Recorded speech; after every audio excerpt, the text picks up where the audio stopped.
This program features live coverage of an African safari and may include animal kills and carcasses. Viewer discretion is advised. It is a fine and beautiful morning here on Dune Game Reserve. Look at that antelope on a quarantine, and the sun is beaming. The air is beautiful and cool. It's just absolutely wonderful. How special is that? Truly special. And even better than that, it's exciting because there's a hyena that has been running through too. So grab all your safari things and welcome aboard for your live adventure through the African bush.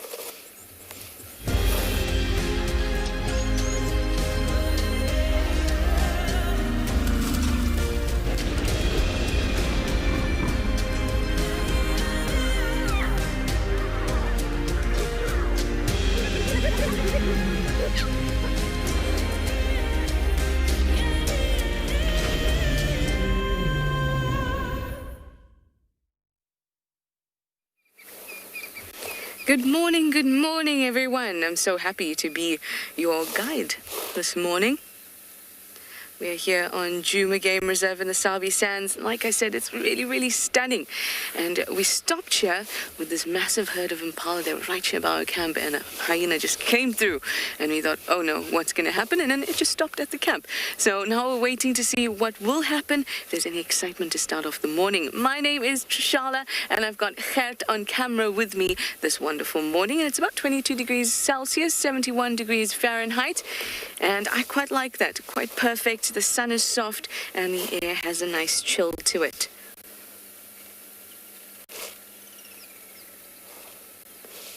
I see some wildebeest too. Somewhere in the distance there.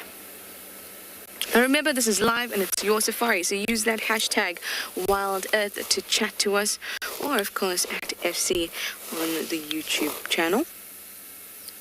And give us all your questions and comments.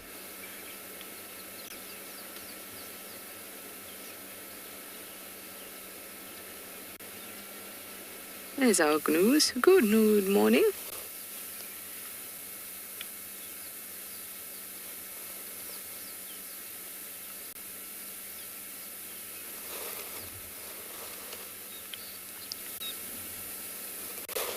Critter freak, absolutely. You say beautiful lighting on these beautiful impalas. I was about to say lightning there.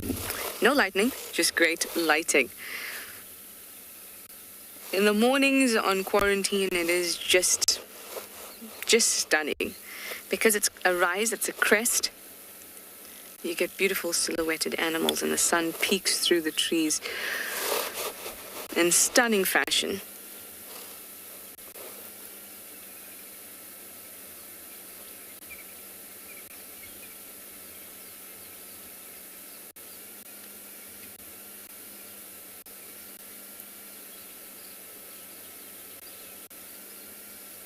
Birds are starting to wake up. Not terribly loud with the morning chorus just yet. Maybe they're struggling to wake up this morning.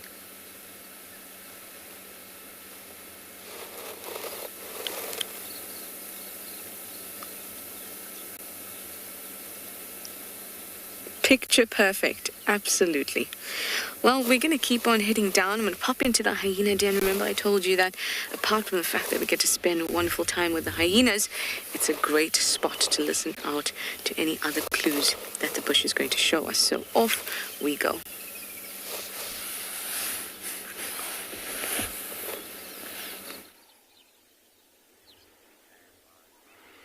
Dumela wamagetswe matswalu.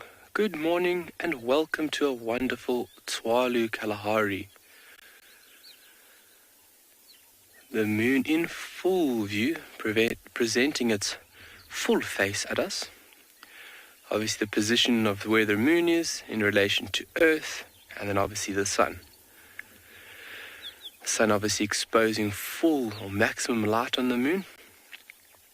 And that's why it is fully visible at this point in time, being full moon. Good morning, my name is Carl, welcome to Tswalu, and behind camera is Owen. There we go. Welcome and thank you very much for joining us on this very, very wonderful morning. It is absolutely fantastic, birds starting to move around now, obviously the moon, just great. And I mean, look at those colours. I don't know if you guys, can you pick that up, Owen? You can see those colours. Okay. Oh, it's obviously starting to get a bit brighter now. So what we're going to be doing is just moving from here down south towards Cuckoo Dam, and we're going to see if we can scratch up any new little items there, especially little creepy crawly ones.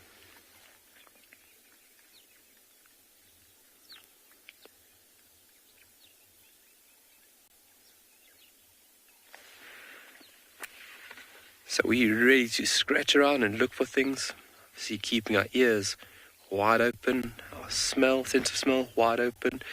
Obviously being in the bush, it's very important to use all of your senses.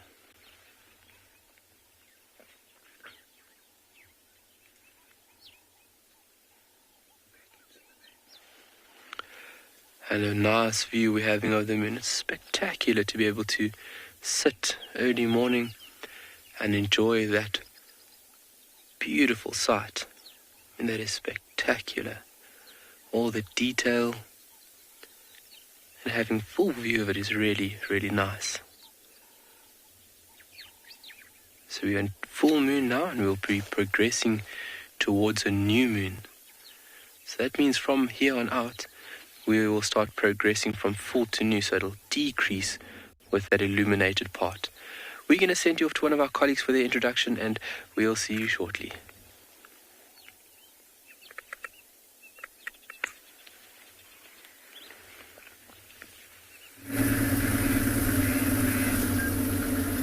Good morning, everybody, and welcome to and Beyond Ngala. I am busy driving on one of my favorite roads on the reserve. I think it's absolutely stunning. We're driving through a silver cluster leaf forest at the moment, or a woodland.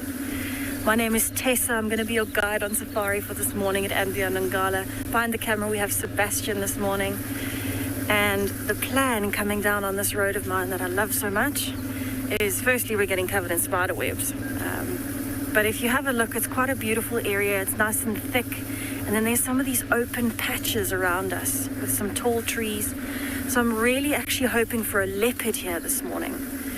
It's also a fantastic area for a cheetah this time of the morning. We are getting to some more of the open areas now. But the big plan for this morning is to try and find you a leopard. So what I'm actually doing is I'm driving now while it's nice and cool, and I'm scanning through the grass. I'm listening for birds or impalas alarm calling, but I'm also checking up in all of the bigger trees as we drive past them. And what I'm looking for is that white tip on a leopard's tail, or the flicking ears, or even just a flash of gold.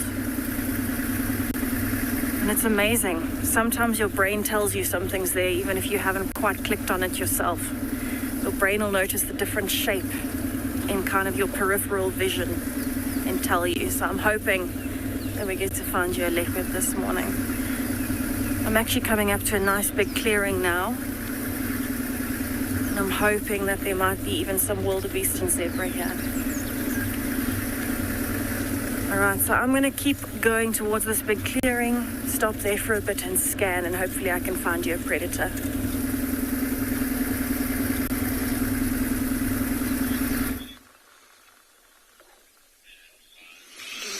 Well, good luck, Tess. Hopefully you find what you're looking for. I suppose we'll be probably doing much the same in the form of looking for the spotty cats. For those of you that don't know me, my name is Tristan. On camera, I have Marcel this morning, which is a great pleasure to have Marcel back on the car. And it's very, very nice to be back in Djuma. We're currently at Twin Dams at the moment. We just took a little bumble down here just to see if there's any sign of potentially Sibui or any other cats that could be around, but quite quiet. You can see there's lots of water that's around, and that's after all the rain we've had. Twin Dams is slightly fuller than it was the last time I was here, which wasn't very long ago. I was here last week, so it's not much change since I was, but you can see a little impala ram that's just at the end of the dam wall. Often when I sit here and see these impala rams on this sort of section of the dam wall, it always reminds me of this crazy sighting we had of a male leopard called Hosana that was once stalking impalas here, and he was lying flat, and these impalas were kind of just walking past, and he came so close, but it was back in the day when he was a lot more inexperienced, and I think he missed his shot when the one came past, and then eventually the last impala in the group spotted him lying on the wall, which I think is the one that he was targeting. He was hoping that last one was going to go over, and then he could kind of rush out. But like I said, it was still when he was a lot smaller. But you can see with these guys, they're fairly sort of twitchy still, and that's because, the sun's only just come up. They're also in an area where it's quite dense.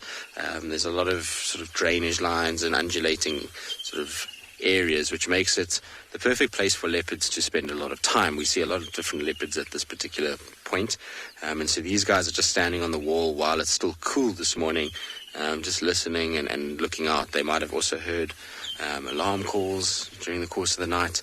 Could also be part of why they're a little bit kind of, I wouldn't say skittish or shy, but they're a little bit more aware of what's going on than, say, impalas that you would find on quarantine at this time of the morning. Although the poor impala on quarantine had a rude awakening this morning with that hyena. All right, we're going to go try to see what we can find. Hopefully there'll be some little spotted golden coats in our horizon.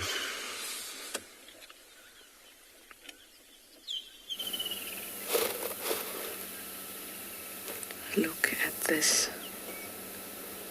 Slowly coming into frame. It's our giant African land snail.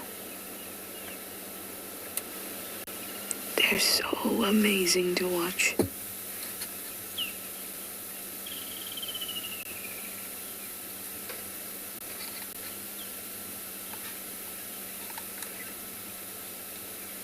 Can you imagine what the world must be like for a creature that moves so slowly?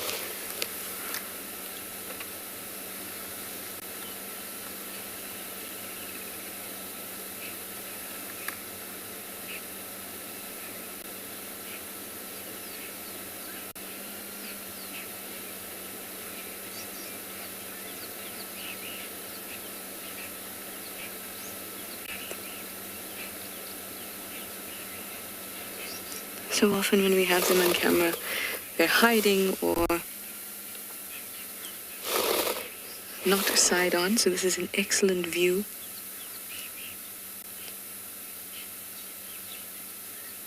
You can see their tentacles.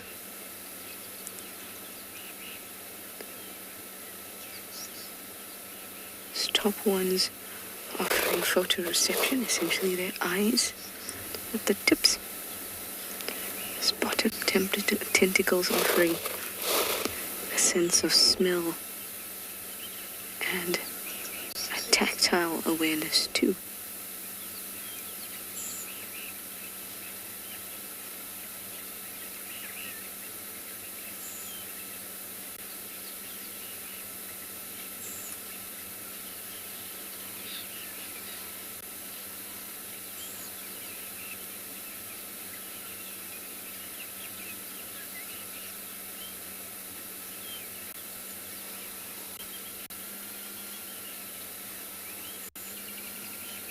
These giant African land snails are one of the few animals that we get here that actually consume mushrooms. I would love to catch one in that moment.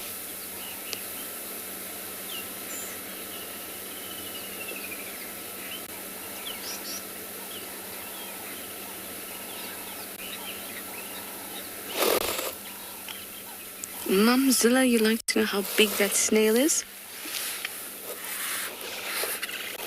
Hang on, I just want to check if I have my ruler here. No, I don't.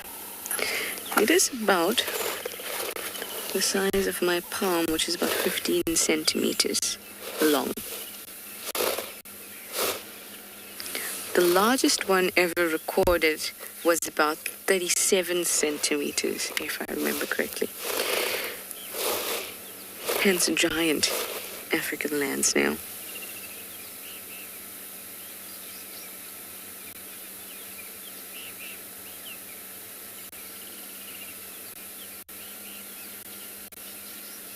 Also, I meant palm, including middle finger.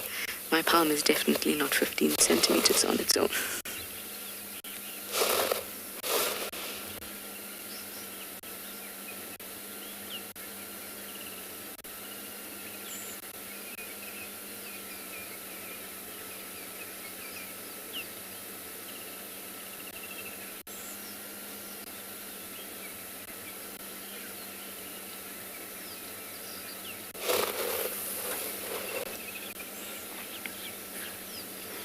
Gracie, that is an awesome question.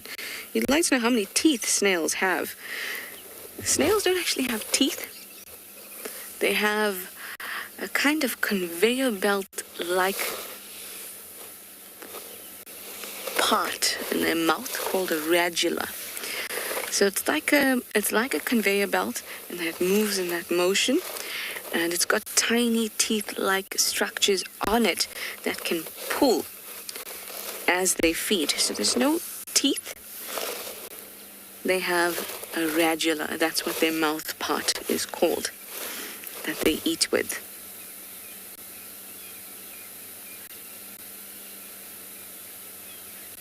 So you can't get bitten by a snail.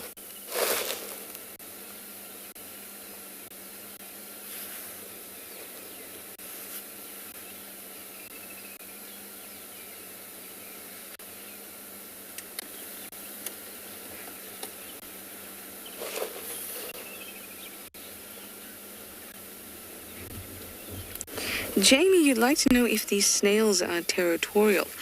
As far as I know, they're not. In fact, they quite look forward. That sounds so human.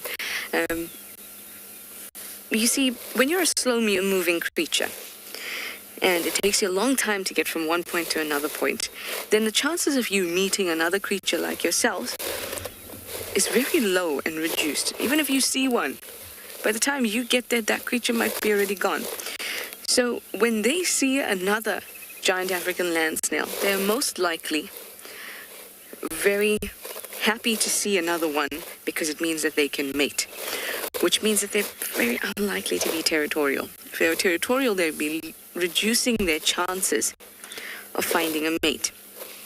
Now, also, being territorial is usually towards your same sex. So if you're a female, you're territorial towards other females, but you'll let other males, and same goes for males being territorial against other males, but will let females in. But these giant African land snails are hermaphroditic, so they're both male and female. So there's no need for them to be territorial against the same sex, because they are all the same sex. And when they meet another, they need to exchange gametes. Because to find another slow snail in just the brief period in the year when it's nice and wet is a huge task. And if it were territorial, it would just reduce the chances of that. And that's obviously not good, because every species needs to make more of me. Not of me, but of themselves.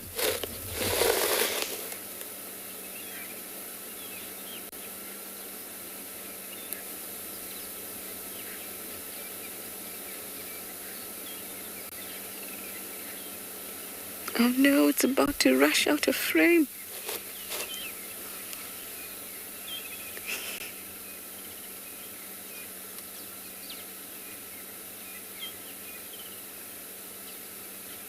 Such a cool creature. Look at the bottom tentacles as it moves, putting one down, putting another down. So much information to pick up about the world.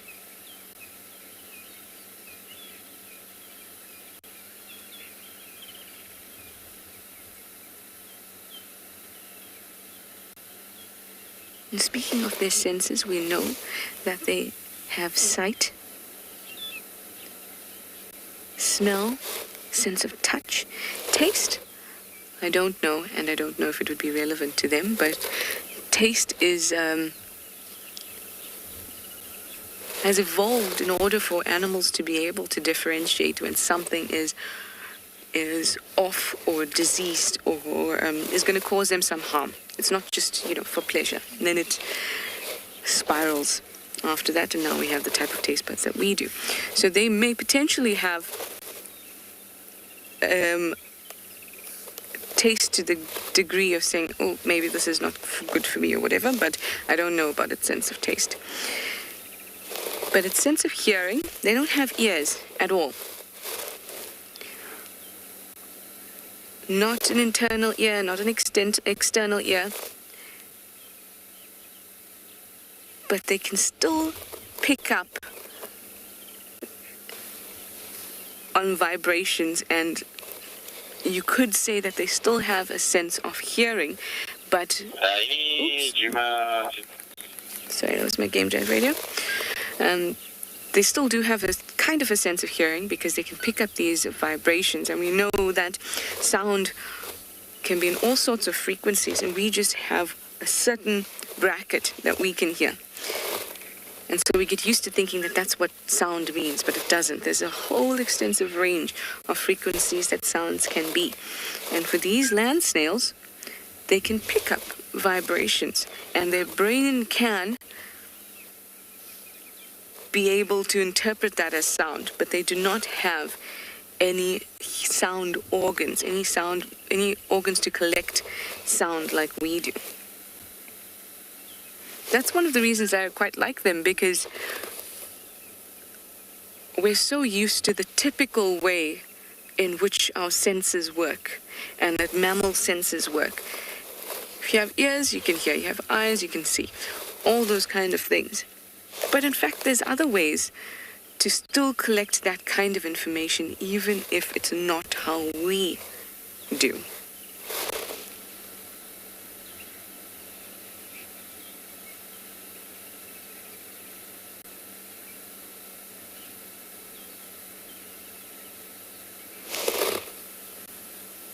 It's almost made it across the road.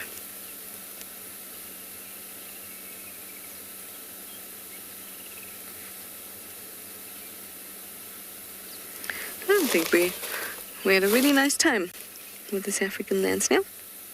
Now you go on and cross the roads, nobody drives over you, and we are going to head down to the den as we planned.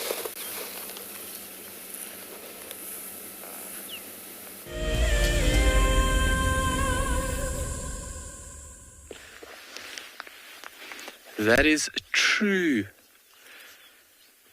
ranger style. Well done, Trish. Ensuring that beautiful organism makes it across the road safely. I salute you. We are just enjoying this wonderful scene while we are slowly traveling down south. And the way that the light is just coming through the vegetation, the backdrop of the mountains, the birds calling. It is just too priceless.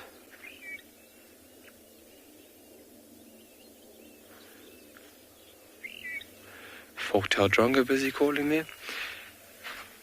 We actually found a pair now with a juvenile, so unfortunately off the nest already.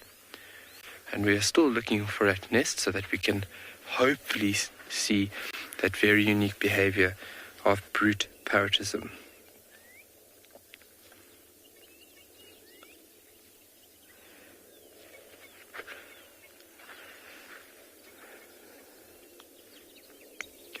So from here, we're going to be traveling a bit further down south, and we're going to be looking for tracks. I would like to try and find a cheetah within today. So finding tracks is by far the most efficient way that we would find up or lead up to that animal. So finding any signs like tracks, or maybe a carcass, spraying or pawing, these are all telltale signs or clues left behind by these amazing cats. And hopefully we can get lucky today with a cheetah or two.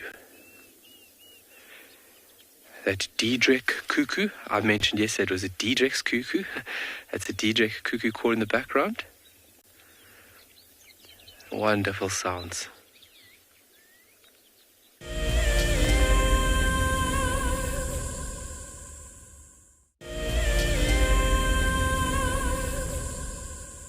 Good morning, everyone. From us here and these two Egyptian geese who have just chased off a rival from their waterhole. This might be our original pair, because they were aggressively shooing off another goose, and now they've taken their rightful spot on the sunny banks of Ndlovu Dam, just preening themselves after a bit of a tussle, making themselves look real special for hopefully raising another set of chicks after they lost their first set, unfortunately. Hi everyone, I'm Mike Anderson. Behind the camera is BK, and you join us at Eco Training's Pride Lands Conservancy. And it's a lovely morning. It's calm, sunny, quite cool now, though I suspect it's going to be incredibly warm later.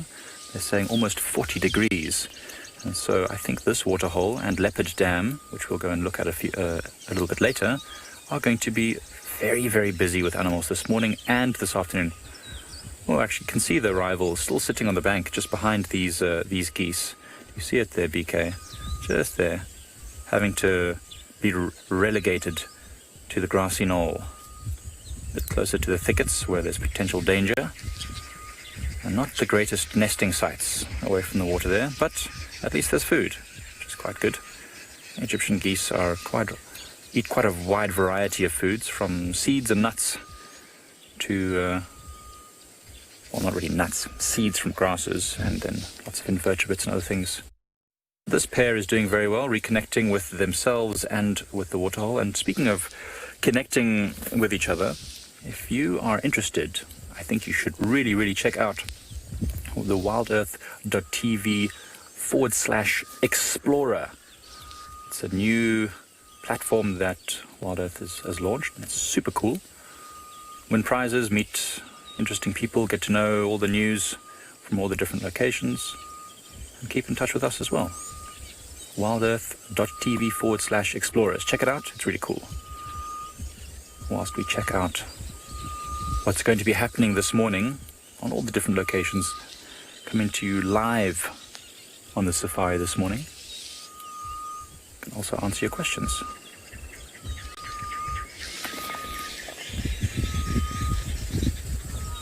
Jerome, that is exactly correct. These particular species of geese, although now very, very widespread, originate from the Nile Valley and the surrounding area. They are wonderful generalists, and so they've been able to colonize all parts of Africa, except for the extremely thick jungle areas and the desert areas. But they've also now managed to be naturalized in a number of European countries because of their extreme adaptability. They're a bit like... Oh, there's a cool little sparrowhawk flying over. I don't know if we'll be able to see that. BK, oh, is it going to stick around? No, it's being chased off. Oh, that's so cool. So there's a little sparrowhawk who is actually nesting in our camp, and it just flew over being chased by a fork-tailed drongo. And I really thought he was going to land in a dead tree nearby. It didn't.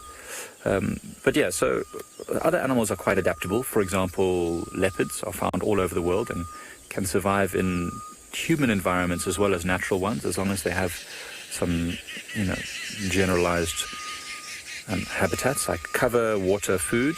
As long as they can conceal themselves, they're quite happy. So the Egyptian goose is also quite an adaptable bird. As long as it's not too dry, they can basically survive there. If you can hear the alarm system going off, that is a pair of grey-headed bushshrikes making their very long and mournful whistle.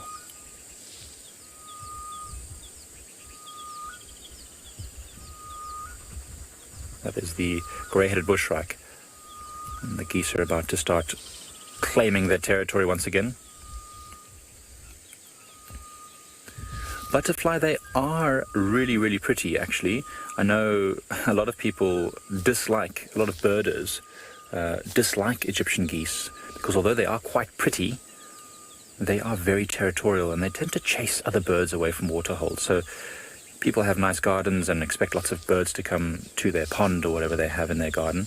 If Egyptian geese take up residence there, they won't see much, unfortunately, which is a real shame. But they're really cool birds. And they're called geese, but they're not actually geese. They are close related to ducks, specifically shell ducks. I don't know why they have the name goose, Egyptian goose. And they are close related to the ducks. You see this one's also preening itself. It was the one that was being chased earlier. So I have no idea if this is maybe a young goose who came to this waterhole to try and...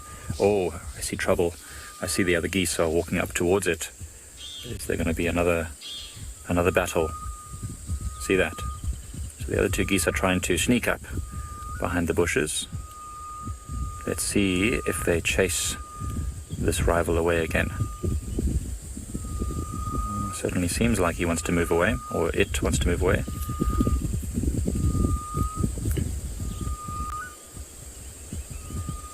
It's so interesting to watch them. I mean, they could so easily and quickly fly over to that other goose, but they're deciding to waddle over. Not the most graceful. Oh, there it goes. Oh, yep, there. Goodbye. No time for you at this waterhole. It's so interesting. The waterhole is quite large, and there's plenty of space on both sides. I don't know why they don't just... it doesn't just fly to this side of the waterhole, but I suppose there's not that much grass this side. Maybe that's why. A bit more grass that side. Well, it's a super awesome morning. Hopefully, there's going to be more animals that come down to the waterhole, just like these doves, coming to satisfy their morning drink. And we'll keep you updated.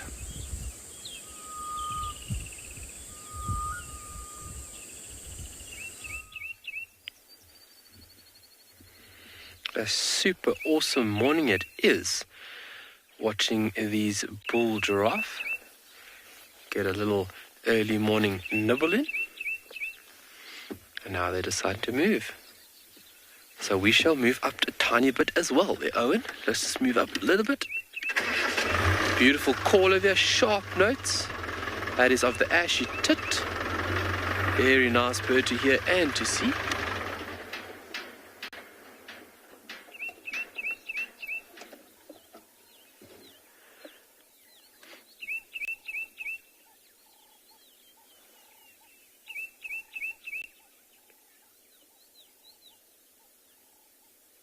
Have you got a clear shot there, Owen? Okay.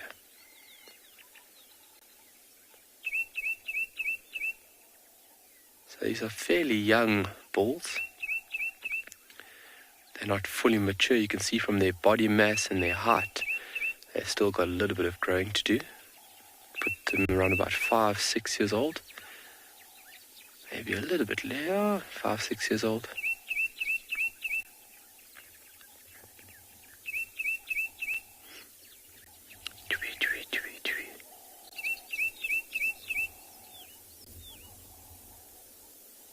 You can see how the light in the background is rushing towards us.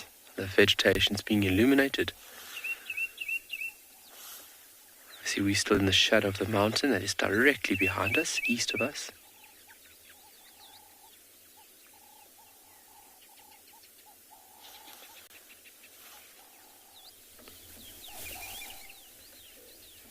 And these 3 bulls displaying by far normal behavior. Early morning browsing, it's when they do prefer to have intense feeding bouts. And then the moon phase that we have right now, being full moon, they'd also feed almost through the night. Obviously giraffe have to eat quite a lot, in 30 to 40 kilograms. That's a lot of vegetation per day.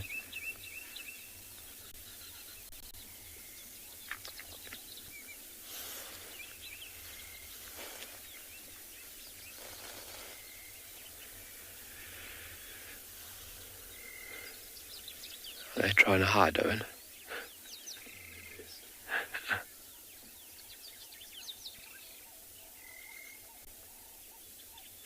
Julia, what a wonderful comment. They are gorgeous, giraffe. I mean, giraffe are just so entertaining to watch all the time. And who doesn't like a giraffe? And across the board, anybody that comes to Africa, anybody that lives in Africa is just always in awe about giraffe. Although we haven't given it enough respect and attention that this wonderful creature actually deserves. So if you look at through Africa now, we are really trying to understand the severe threat that certain individuals, certain giraffe found through Africa, are under immense pressure. And that would obviously be from habitat loss.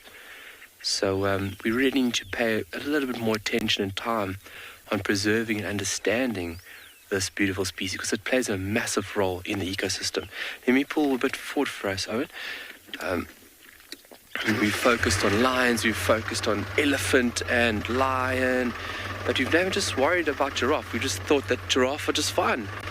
And from a bit of understanding, a little bit of dedication, hard work, we have really uncovered some scary things about their status, so to say, which is a little bit frightening. But that's okay. We are driving conservation with the iron fist. Oh, a little African massage over here.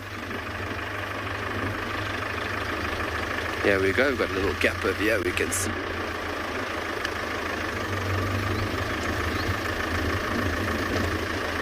Oh, just the one's head. So you can see 2 to 5 minutes on each bush. Basana, how can we tell the gender? Well, that's a great question. And it's fairly easy. So if you can't see anything between the legs, we are using those horn-like projections, those 2 protrusions from the head. So the one that's in view there now, Owen, should be punched into it. You can see those horns, those are very thick and they are very straight. And if you look very carefully, right on top, there'll be no hair presented on top of that horn-like projection. Those horns are called ossicones. They are physical bone that is fused to the skull in the very, very early stages of this animal's life. And males use them for fighting, so they become worn down and bare on top of the ossicones. Males use them for fighting, so they also need to be a lot sturdier, so they are thicker, and they are almost dead straight. Oh, wildebeest giving a territorial call there. Oh, sounds like a motorbike trying to start. And then whereas in females, they don't use their ossicones for much. So they are very thin, they bend into one another, and they've got little tufts of hair on top of their head, on top of the ossicone, sorry. So just by the ossicones, we can use that as a tool to identify male and female, but then as well as sheer size and body form. Males will be much bigger, a lot more stockily built, and they'll also be about 1 meter taller than that of the female. But that only comes in with a bit of practice when looking at giraffe. But those ossicones are a very easy way to see and then also identify that of male and female.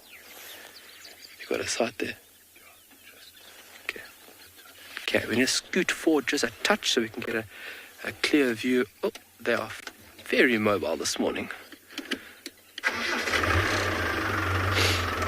You can see they don't spend long on one tree. 2 to 5 minutes, and then once the tree obviously... Oh, there goes another viewer. Hello, good morning. Once the tree obviously senses it's being attacked, defense is put on the front foot, and obviously the tree does all it needs to do to defend itself. So that is a very quick way of deterring these herbivores. And that'll be done via chemical right now.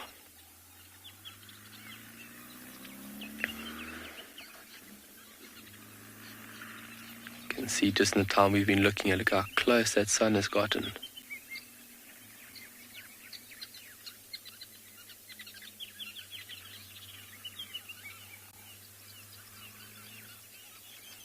Wow.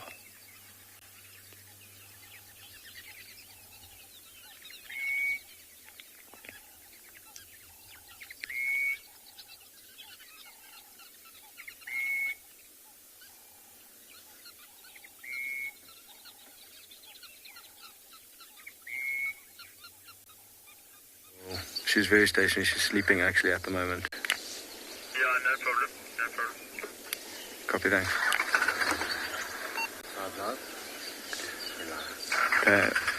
Good morning, everyone, and welcome to And Beyond Phinda. We've just been having quite a tough time, but we managed to spot this female leopard up in a tree. Oh, look at that. So I do apologize. We may lose signal while we're here with her, but we're really excited because for those of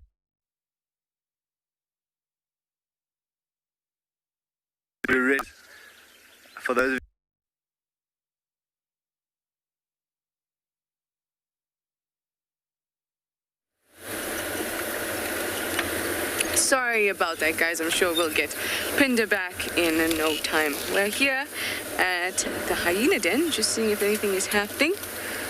On the way, I've checked on the helmet stripe nest and the chin spot rattus nest. Both appear to be empty, which is a shame. Okay. No one is home at the den either.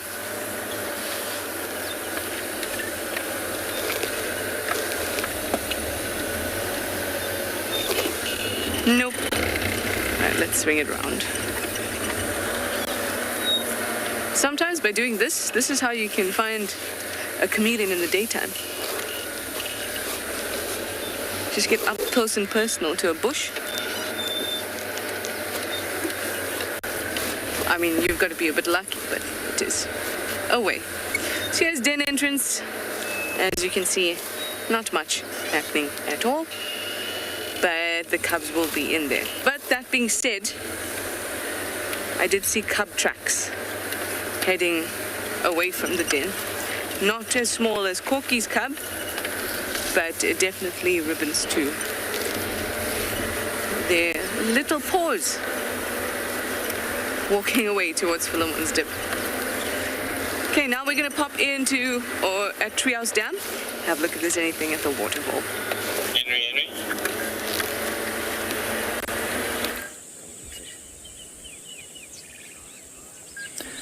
This is a really cool bird that we've found. It's a great spotted cuckoo, which is one of the larger cuckoos that we get here. And it's making a lot of noise around the camp the last few days, but this is the first one I've actually seen. And right now it's searching for insects, mostly caterpillars, to feed on.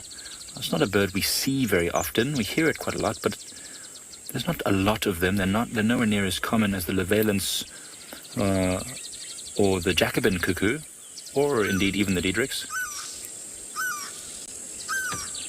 That is a different bird. Now what is that? Yeah, can you still see it? Yeah, it's still there. There it is. So the great spotted cuckoo is a bird that lays its eggs in the nests of others. So this is an adult. By now there shouldn't be any juveniles that are fully fledged. But I've seen this exact species of bird being fed by a starling before, which was less than half of its size. And they obviously look completely different. As you know, the starlings are dark in color with that iridescence, and this one has got the spotted wings and the gray crown and white on the belly. So it's amazing that the bird was feeding the cuckoo without even blinking an eye, without even worrying about the fact that it looked so different. I'm sure it was just super impressed that its baby was massive, way bigger than all the other starlings' babies. I actually thought it was going to get chased away because it was sitting there and these two starlings came flying up to it. No way, Linda, I'm so glad. It's the first time you've ever seen this bird, Linda. So maybe if it's the first time for you, it might be the first for quite a few of you back home. So if it is, let us know. That's super great. So this might only be the fourth or fifth time I've gotten a decent view of one.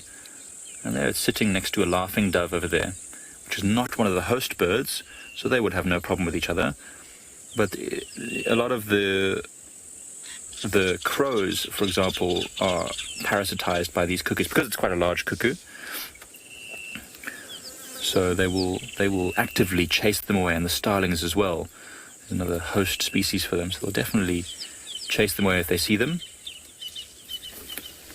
Really, really cool bird to see. So it's sitting out in the open, which is quite strange because it does make itself a bit of a target for the other birds. I wonder what it's going to do next. What's it looking for? It's looking for food. I saw it eating a caterpillar a little bit earlier. I wonder when it's going to fly. Is it going to fly? I'm going to say it's very well camouflaged amongst those sticks, though, with those spotted wings and the grey back. It does make it really well camouflaged if it doesn't move too much. And it's nesting in some of the larger boerbean trees that are around here, I'm sure, along this drainage line. Well, not nesting, I shouldn't say. It's got the host's nest is in there somewhere, because we see it flying in and out of these trees quite frequently. It roosts there during the night, and it's probably found a starling's nest that it's laid its egg in somewhere around there, potentially. There are records of these birds, these cuckoo species, staying close to their host's nest in order to protect the host's nest and therefore protect their eggs from any potential predators that might be around there, whether it be monkeys trying to steal the eggs, or whether it's snakes or birds of prey that might eat their chicks. Oh, that's a beautiful view of it. Look at that. This really might be the best view I've ever had of a great spotted cuckoo. Sitting beautifully out in the open. Really showing off all of its colors. And there you can also see its feet. Can you see that? Only 2 toes forward. See that? There'll be 2 toes back and 2 toes forward. It's a classic zygodactylus foot structure, allowing it to cling onto the side of trees and to other birds' nests. Oh, and there it flies. Goodbye, Mr. Cuckoo. It was absolutely wonderful to have spent a moment with it. That was super cool. I hope that it was a first bird for a lot of you. It is a really special bird to see. All the cuckoos, I think, are quite special, just because of their amazing habit of laying eggs. Their life cycle is so interesting. And we are sitting in that big clearing where we had all those giraffes yesterday. Today, completely quiet. We've seen so many animals, from wildebeest, zebras, impalas and giraffes, warthogs in this clearing. Today, absolutely nothing going on here. So I wonder where they've all gone. I suspect they're moving towards water because it is already starting to heat up after such a short time. So that's what we're going to do. We're going to start moving towards the water and hopefully find something interesting happening around there as the temperature...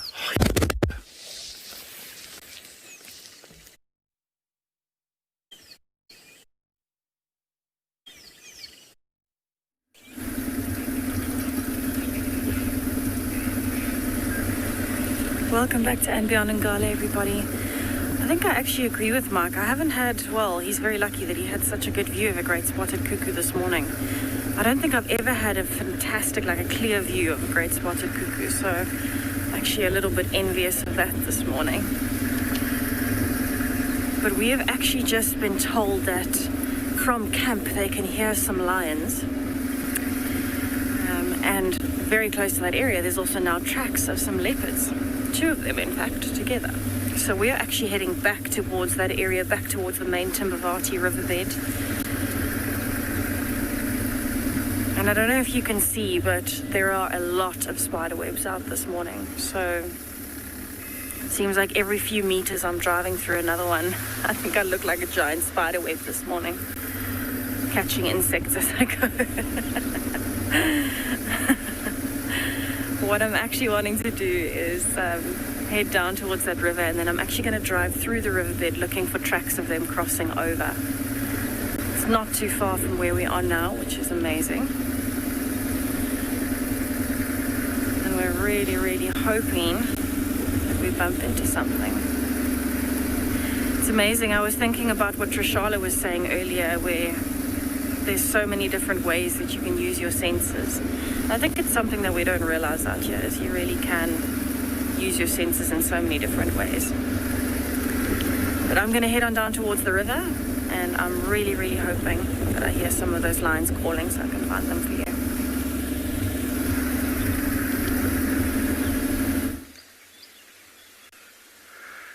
Good morning, everyone, and welcome back to And Beyond Pinda. I'm not sure how much you caught from us last time. I don't know when it cut out, but I'm going to start again from scratch. So we did find this female leopard up in a tree, not too far from the road, and we got a nice position to view her. And just as we did that, she decided to wake up and get moving. Look at that. Now, I'm so excited because I think for me this is the first time I've been able to show you guys a leopard on Pinda. I know they've been seen a couple times, but sorry, I'm still so excited. My name is Grant, and behind the camera this morning we have Glenn. And just look at that. And to top it off, for me, it's on Pinda. We're not supposed to have favorites, but this is my favorite leopard. She's just gorgeous.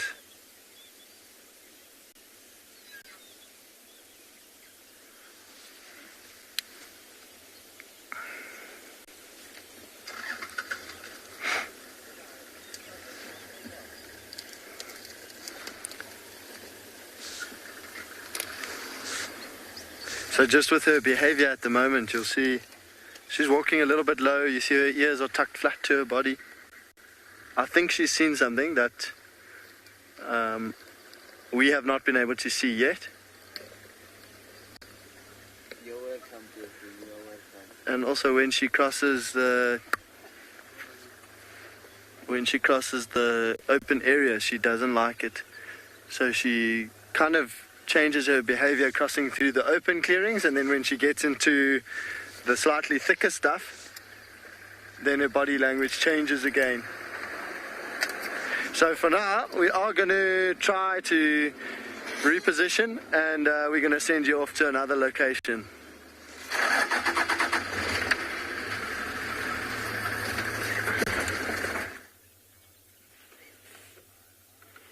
Well, welcome back.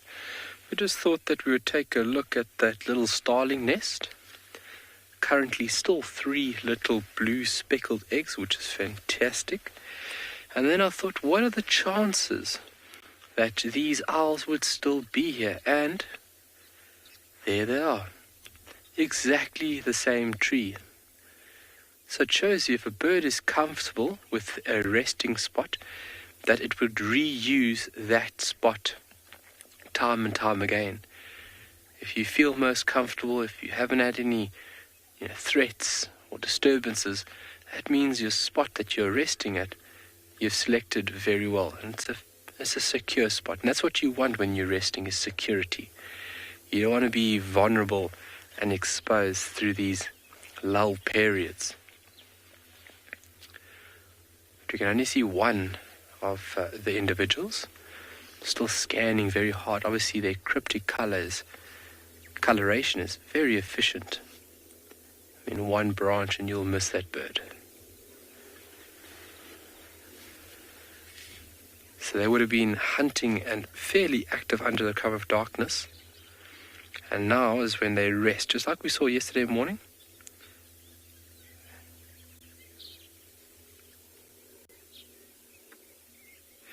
Hammond, do we get owls that are diurnal? You could say the little pearl spot owlet is a diurnal. That would be the one species that likes to operate during daylight hours.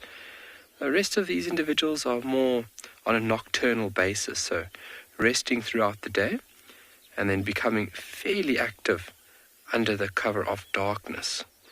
Their wings are designed obviously to be very, very silent while in flight. And those large eyes obviously absorbing any little bit of light generated by stars and by the moon. And they also have a very good sense of hearing. But we do definitely see that pearl spot owlet moving and calling throughout the daylight hours. But these species, this would be a rest period now, so being very active under the cover of darkness. And this beautiful individual would have been feeding on things like insects, small rodents, and even little mammals at times. And then just before the break of dawn, this individual would have come straight back to the spot with its partner and then secured itself right here. It is such a treat to look at owls. If you ever watched an owl sitting under the cover of darkness or flying, it is such a treat because they are marvelous birds.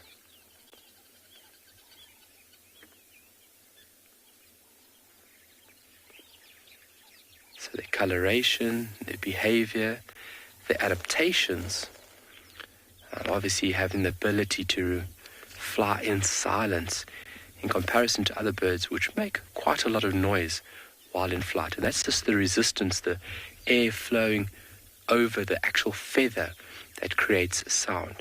Whereas in the feathers of owls, they've got a little bit of an extra function to them. Oh, wow, Spitty, owls are one of your favorites. That is fantastic that we are looking at this little bird then.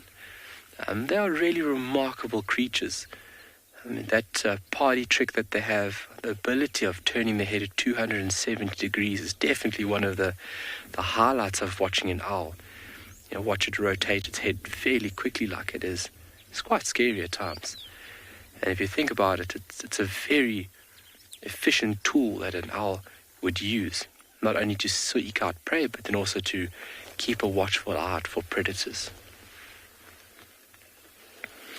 So this chap is only about 25, 27 centimeters, so it's not a very large owl. And general weight, you're looking at about 200 grams. So it's a fairly small owl in comparison to that monster we've been finding here in Tswalu the past couple of weeks, which is the Varro's eagle owl. And that is just the Godzilla of owls here in Tswalu.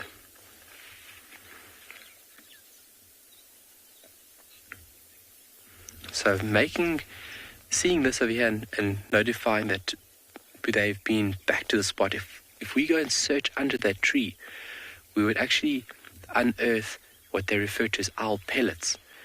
So this is a continual spot that they'll rest at, and obviously at this resting period they'll defecate. And what they'll defecate is almost perfectly intact little skeletal structures of rodents. Prey is swallowed whole. If you take a look at how certain birds feed, these guys obviously pin, they kill, and then they swallow whole. So in these droppings, which are referred to as owl pellets, you can take these droppings and dissolve them in water, and you can have a perfect little skeletal structure of a rodent that you can actually put back together quite neatly. And that is a clear sign of a resting spot of an owl. We're going to send you off for now, and we'll see you when you get back this side.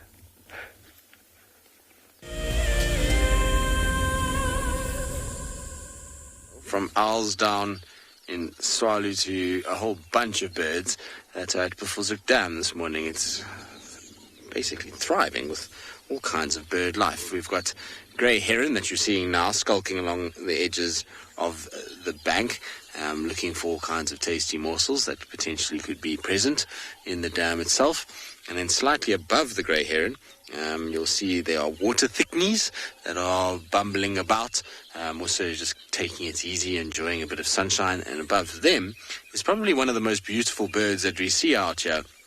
It's a very, very large bird, but it is quite, well, not rare, but I mean, we see them fairly regularly, but not that many of them left outside of the protected areas that we're in. When you go outside of the Kruger area, you don't see many of these guys at all. So this is a saddle-billed stork, and it's a male saddle-billed stork that's on his own. It's been really interesting to see that he's been by himself. I saw him last week, so I'm surprised that there isn't any sign of a female. He generally, when we see these saddle-bills, we're seeing pairs together. Now, the way that we know that this is a male is because he's got a dark eye. Even from this distance, the females present a very bright little yellow ring on their eye, which makes it super easy to be able to identify them. As you can see, he's having a little stretch and a little clean before I'm sure he goes down to the water and starts to fish for the day. And they'll catch all kinds of things from fish, crabs, terrapins, and actually quite amazing to sometimes see the size of things these guys are able to swallow. Not very pleasant at all. All right, well, we're going to carry on sitting here, see what it gets up to. Hopefully he'll come down and do some fishing.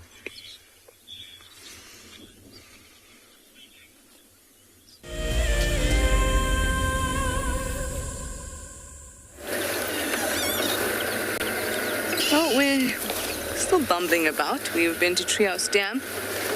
Nothing too interesting going on. But I see a community nest spider nest. It's just gotcha. I love watching them because occasionally you'll see them out in the day, especially if they've got some damage to their nest and web.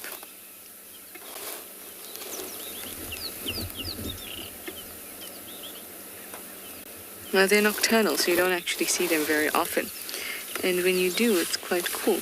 It looks like there's a scary face in their web. You can see the two eyes in the mouth.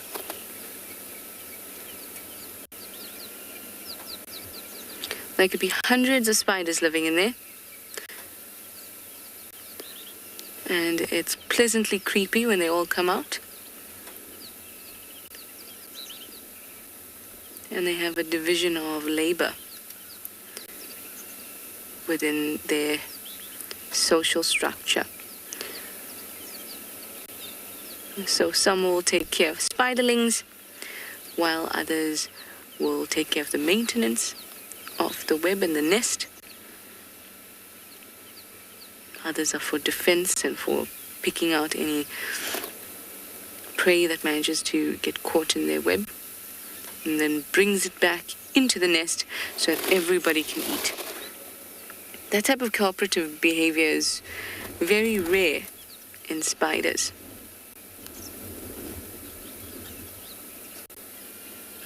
And it's really awesome that we have one species of these community nest spiders or social spiders on Djuma, because it's such a rare thing to see spiders working together.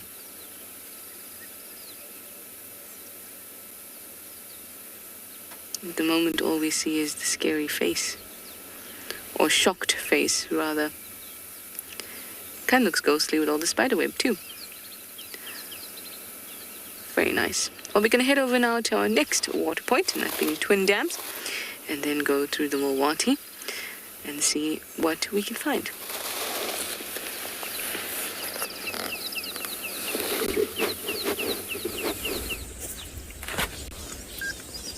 The very interesting plant that you can see here is one of the plants that the monkeys were feeding on at the waterhole yesterday when we were sitting there most of the afternoon. And it's called a white berry bush. The scientific name is Fleuegia virosa, and it's one of the trees that we can actually feed on. We can eat the fruits. They're quite delicious, very fleshy and profuse. As you can see on this plant, there are lots and lots of the fruits growing all over it, and they're so abundant here at Pridelands. I mean, we've seen so many of them. They're growing on basically every single corner of the reserve. Now, so I plucked a little branch here to show you what the fruits look like up close. I don't know if you can see that there, BK. So I must hold it up. Okay, there you go. You can see here how profuse we're struggling there. It's not focusing. There we go. Beautiful. So you can see how many fruits are on this one branch. Now, not only are the fruits edible, but these nice long straight branches that you can see are very flexible. So in a lot of parts of Africa where these trees grow in abundance, these branches are used to make things like fish traps. So because they're so supple and flexible. But anyway, I'm going to try one of these fruits because as you can see there's lots of them and they're nicely white. So you've got to choose the whitest fruit. So you can see there's some green ones and there's some white ones, and the green ones are obviously not great, and the whiter they are, the more ripe they are. So I'll grab 2 of them. Now the trick with these little fruits is that they've got tiny little seeds that are quite crunchy and hard. If you crunch those seeds, they're not pleasant. The seeds are bitter and then make your mouth taste horrible. It's just the fleshy one. So the trick is to eat it and then use your tongue to crush the flesh at the top of your mouth, and all the juice is what you get. So let me try it. Yeah, it doesn't taste like much, to be honest. I think they are still a little bit green. But it is sugary. You can taste that it's quite sweet. And when they're even more ripe, they get a bit rounder and a bit whiter. And then they're very delicious. But don't eat too many of them, as I mentioned. Oftentimes our students will see these things and they'll grab pocketfuls of these white berries and eat them all the way home. And then you might get a bit of a funny stomach because they are, something that we don't normally eat. It's a lot of different minerals and chemicals and stuff in there. So don't eat too many of them. But they are very delicious and they are very nutritious as well. So grab a few as you walk, and it's a little sugary hit.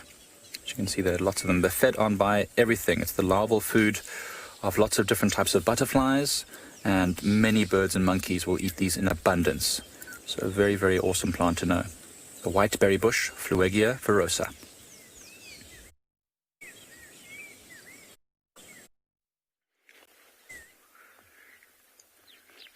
Well, natural sugar is the best way to go. From that southern white-faced owl, we have diverted our attention onto something very different. So in frame, Owen's got a nice picture set up of a very funny shaped branch.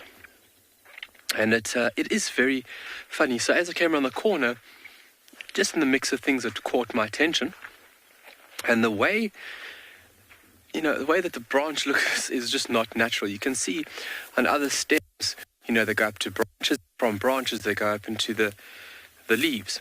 And the way that this branch is broken is very strange.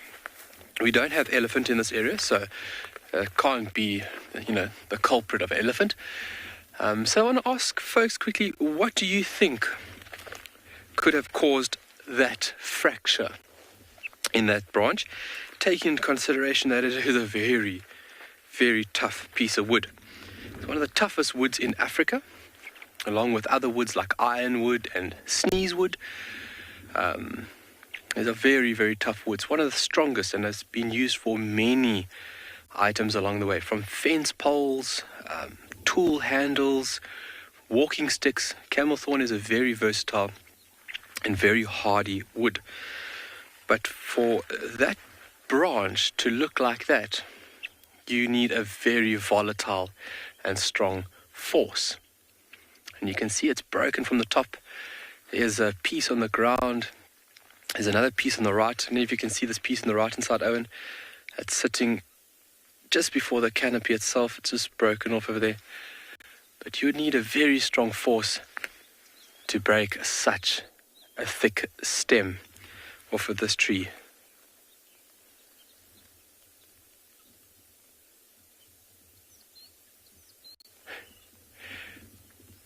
Consulting detective. Yes, lightning. Lightning would be the culprit for shattering this stem. We've found across Tswalu, you'd find them quite frequently. And I have had it where we were driving and literally it must have been a minute or two before the actual incident happened. We can actually physically smell the burnt section of the tree. It gives this very earthy, very carbon type smell once lightning hits it. I mean, that would have shattered that section of the stem. Obviously, the amount of power that's generated through one lightning bolt is tremendous. And obviously, being out here in lightning storms is not always the most comfortable, so to say. But I thought we'd just share that with you folks, something different, just looking at these little telltale signs and trying to understand, almost like going through a little CSI or a little detective scene, gathering all the information and getting a relevant answer is always really nice. But yes, lightning bolt, great one there, detective.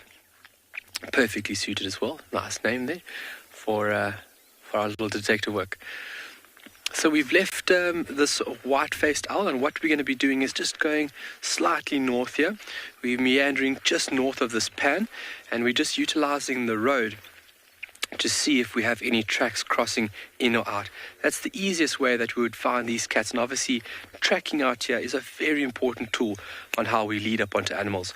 And when it comes to knowledge and obviously understanding animal behavior, those work hand in hand together to lead up and find these magnificent creatures. So what we're going to do, I'm going to ask Owen just to drift left.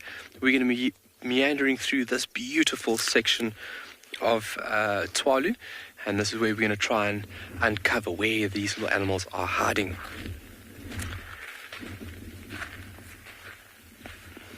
Obviously the substrate, great format to track in. We're going to send you off for now, and we'll see you back this side.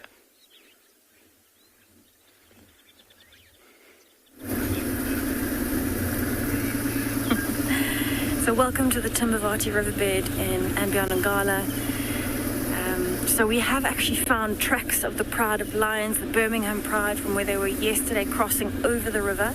But there's actually also tracks of a male and female leopard together. So that's actually what I'm interested in this morning, because it's not often that you find tracks of leopards together. And I'm thinking the reason they might be together could be because it's a male and female's tracks. Maybe it might be time for them to start mating, which actually does make sense because a lot of the predators are going to give birth in our winter, which is our June, July, so anywhere from May. And leopards are normally pregnant for around 3 months. It's about 100 days. So I'm thinking that that would be an absolutely incredible thing to find this morning. So that's what I'm scanning for, especially here along the riverbed, because this is where the biggest trees are, so where the leopards are most likely to be resting. But also some nice thickets on the side. So it's a great place for them to hide. If they are mating, they're going to need some nice shade. They're going to need to be close to water, and there is a little water hole coming up in the riverbed. So that's exactly what I'm looking for. Now, I was actually also noticing this morning, if you have a look here on the left, there's a lot of flowers that have actually come out since our rain that we had 2 or 3 days ago. So this one is a Pride of the Cape. It's still very, very small, but it's got those beautiful orange flowers.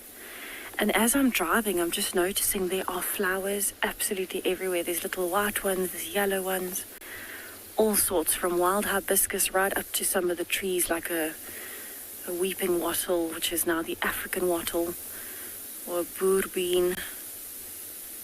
Absolutely stunning flowers. And I've actually seen quite a few sunbirds in and out of the Pride of the Capes recently.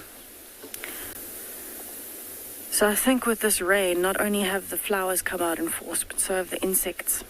We've had a lot of dragonflies, a lot of spiders as well, although that's not quite an insect, it's an arachnid. Had a lot of just new life popping up, and interestingly enough, a lot of things like tortoises and terrapins are out as well. And in all the local cultures here, the traditional belief is when you see a tortoise in the road, it means that there's rain coming. because they'll move a lot more when there is rain coming, looking for a place where that water will collect in a puddle to drink. But also, it just amazes me that the terrapins come out in force straight after the rain. You'll see them so far from any water holes, and they just pop up after the rain.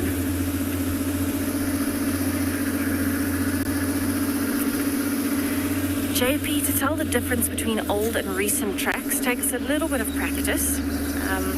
You would actually look at the general shape of it and how clear the track is. That's one of the really good ones. So an old track is usually quite almost caved in on the sides, especially in the riverbed here. So it'll just look like a bit of a round dent in the sand. But a fresh track should still have a shape, and it should be very clear as well. You should be able to see exactly what it is. You might actually see some of the bottom layers of soil still wet or disturbed. And then as well, you would be looking for things like other animal tracks on top of those tracks. So that's a really good indication of when an animal moved, is if you have a look if something like a three-banded courser or a jackal or something like that has walked on top of those tracks. It means that because those are the nocturnal animals, they've walked on top of those tracks are maybe from yesterday and not today. But if it's fresh, if it's on top of tracks, especially tracks like if you look at emerald-spotted wood doves, all the doves that are out early in the mornings on the roads, if those tracks are actually underneath any track, that means that those tracks are incredibly fresh. So that's normally what we would look for. But it does take a bit of practice, especially on roads where it's not as easy to see the tracks. Somewhere like the riverbed, it is incredibly easy to see fresh tracks versus older tracks, because any older track, they get disturbed by other animals, by the wind, and the sides cave in. So any clear track in the riverbed is usually a good sign that it is incredibly fresh. So what I'm actually doing is I'm heading up towards a road that drives all along the northern bank of this riverbed on the right here. It's actually called Big Bend because the river bends so much. And I'm going to head onto that road because that's the direction that these tracks are heading in. And so I'm really hoping that I'll bump into either the lions or that mating pair of leopards. Is the gold prize for me today.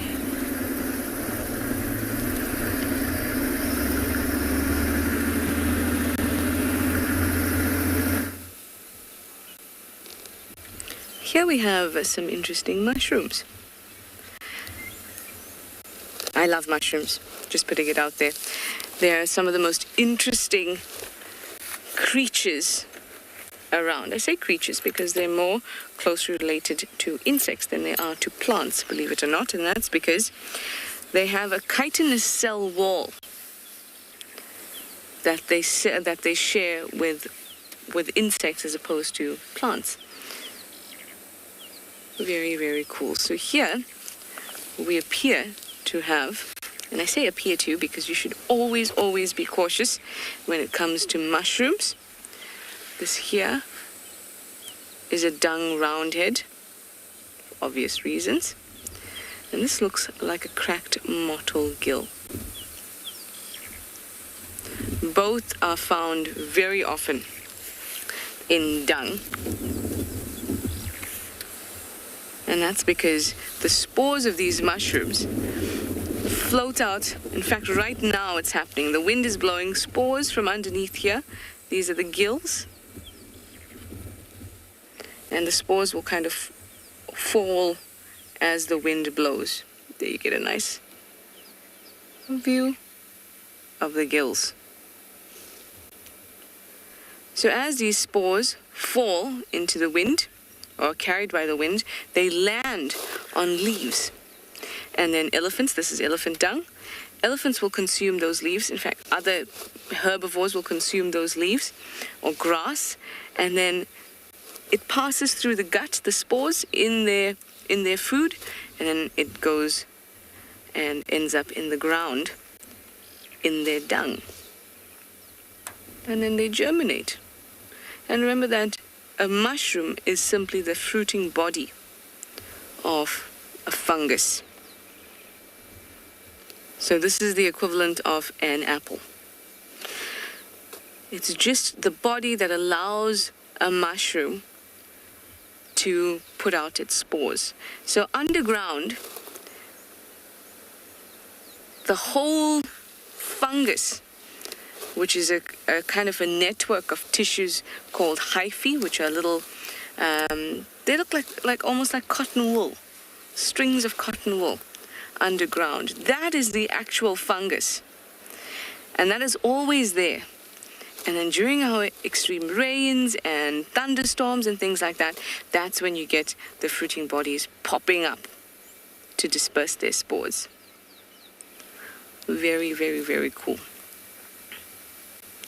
Both of these types of mushrooms can actually produce psilocybin, which is an hallucinogenic, but not consistently. So somebody might take this mushroom and die, while somebody else might take this mushroom and not have any effect from psilocybin, which gets converted into psilocin in your body to produce the hallucinogenic effect.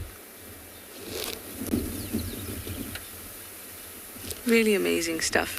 Now, when you want to identify a mushroom,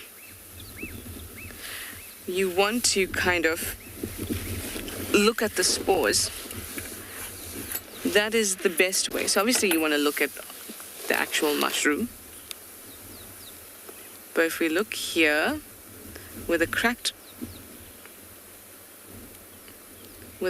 mottled gill, I'm looking for a mottled appearance in these gills. Now, you might not see it very well, but that's what I have. There's patches. The spores are black, but there's patches of black spores or darker bits of spores, lighter bits of spores, all in these gills or lamellae. That's where the spores sit and are released from. And then this here is the cap or a pileus, and this here being the stem or the stipe.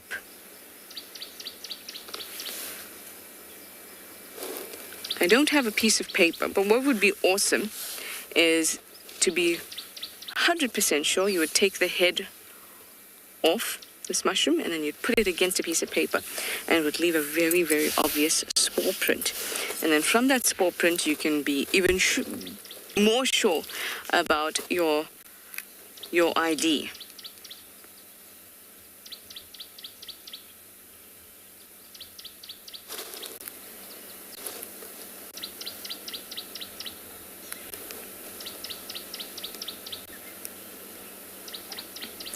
Jackie, you'd like to know if all mushrooms have gills?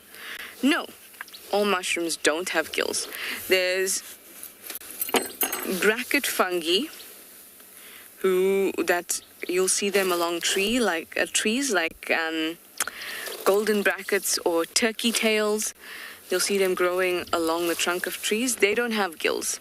They have, they kind of attached to the tree, and from the underneath spores will fall and it looks like a sponge like with little tiny holes, but there's no gills with those fungi.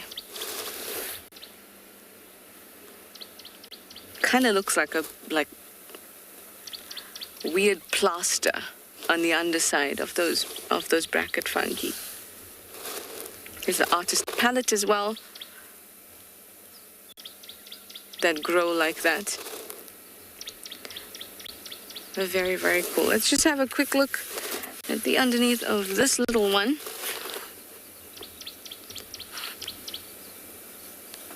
Oh, look how fresh those gills are. And look at the difference. You can see mottled appearance, mature spores looking a certain way. This one, much grayer. All right, well, if I find more mushrooms, of course, I'll show them to you. But we're in the Mawati now, and we're going to go on a bit of a river cruise looking for some smaller, interesting things.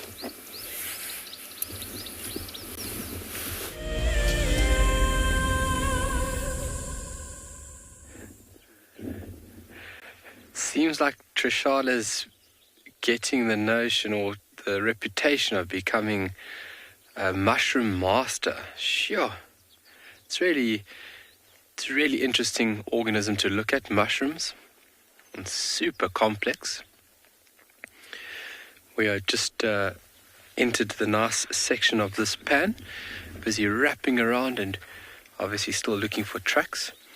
There's a lot of zebra that have moved to and from the water over here. And we're just off this watering hole now. And obviously we're just taking our time. That's the most important thing, obviously using knowledge of the tracks, but then also animal behavior in conjunction with one another to successfully lead up an animal.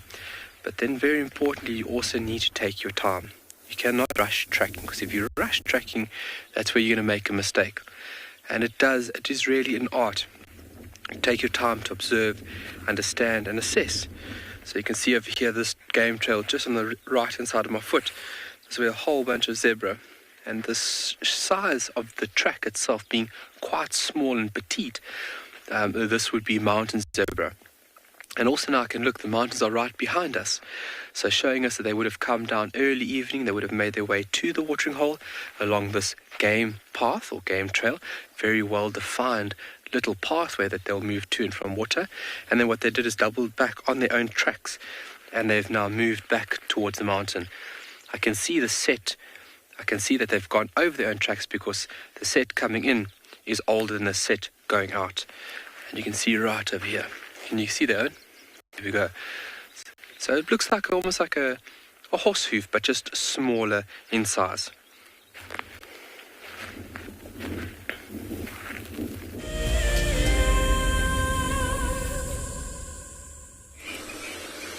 Well, as you can see, oh, sorry, little Franklin. We just gave Franklin a fright of its life by coming around the corner, which is not uncommon. They do bust out like this quite often, and funny enough, if you're tracking, if you hear that and then coupled with a kind of a short sharp sound that they sit on a branch and make, then you often know that what you're tracking is not far away from where you are. So it's always a good animal to have when tracking, but it also gives you the fright of your life sometimes when you come round the corner and it does that to you. It's certainly not what you're expecting when you're tracking things like little lion cubs, etc. Now, we're just in the Mulawati. We were on Torchwood, but unfortunately we were struggling a little bit with our signal. We had alarm calls around the dam at Torchwood, which would indicate maybe Tundi's cub is somewhere there, just squirrels and franklins and guinea fowl and various other things calling. So we'll try and see if we can maybe get back there later this afternoon. But we've come back towards the Mulawati just to see if there's any sign potentially of Kalamba, or you never know, maybe Tingana's milling around. He's been all over the place of late. So we're just coming to check this side. It's been a very quiet morning from an animal point of view. We've seen very little bar the impalas, and please excuse Rusty's squeak. Its universal joint is giving us issues, which will be changed out today. So hopefully it won't be squeaking by this afternoon. But for now, it sounds almost like a Wahlberg's eagle talking to another Wahlberg's eagle as we squeak along. I'm surprised we don't have a flock of Wahlbergs following us at this stage with this little squeak that's happening. And they make a very similar call to what you're hearing from the car, although you're probably not actually hearing it too much over the engine, but it's loud enough for us, that's for sure. But like I say, it's been quiet from an animal front. There's been very few tracks to work with, in fact no tracks to work with so far, so we're going to try and see if we can pick up something. Riley, is it difficult to find leopards in thickets? It's difficult to find leopards full stop. It doesn't matter really where they are. They can be elusive anywhere.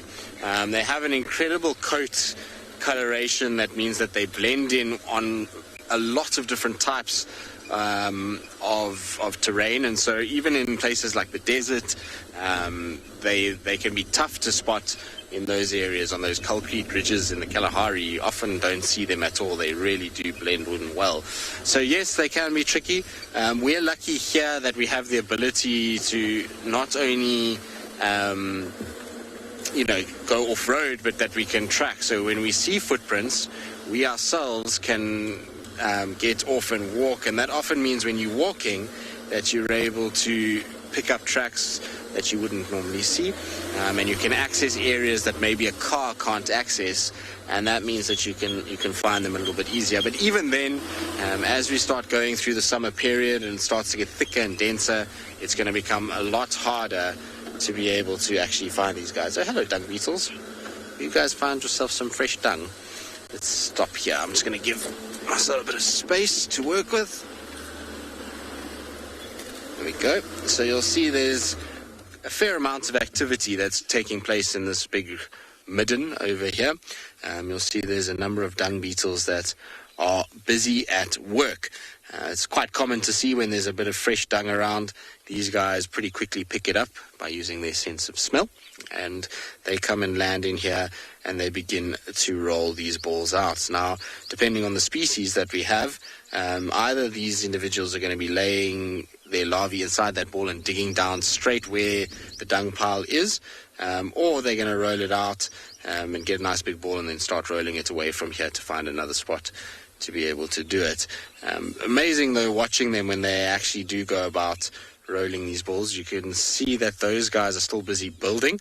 They're the ones that are just kind of shaping their ball, but there's one that's got a ball now that's just, oh no, it's just rolled downhill a little bit. Shame. It's always the worst thing when you see them getting to the kind of top of where they're trying to roll, and then all of a sudden it kind of loses its sort of balance and it ends up wheel spinning, engaged the flock, and off we went. They end up falling back down into the mountain or into wherever they've come from. It always is a bit depressing, but this little guy's on a serious mission this morning. You can see how fast they can actually go when they really get going, and if the terrain suits them, then they can push that little ball much quicker than people think. And you'll see every now and then that they stop and they do a little turn on top of the ball. That's not them kind of modeling or showing us themselves. That's them orientating themselves. So once they have a little wobble, so you'll see when it's pushing and it slightly wobbles, then it'll do that turn to be able to then orientate itself using the sun. Justin, yes, we can identify the dung. This is from a white rhino. It's a big dung pile from them. You'll find that these middens are spread out throughout the area. It's quite common to see these things on the side of the roads within this whole ecosystem. But the reason why we know white rhino, not black rhino, would be just because of the actual composition of the dung. If you look at it, it's all grass. There's no little sticks in there. Black rhino would have a very evident stick in its dung from the fact that it browses, not grazes. So it's pretty easy to be able to identify what it is. You can actually see that there was a bull rhino that was the one that defecated here, and so it's actually made these dung beetles' jobs slightly easier in that it broke up the dung. You can see those two kind of gouges, or that big gouge in the dung pile. That's the back feet of this rhino where he was kicking his dung and breaking it. And that broken dung is then rolled into the balls and taken away, which, like I say, it makes life easier for these dung beetles. Things like elephants, often they've got to break it apart first before they're able to then start compacting it into a little ball.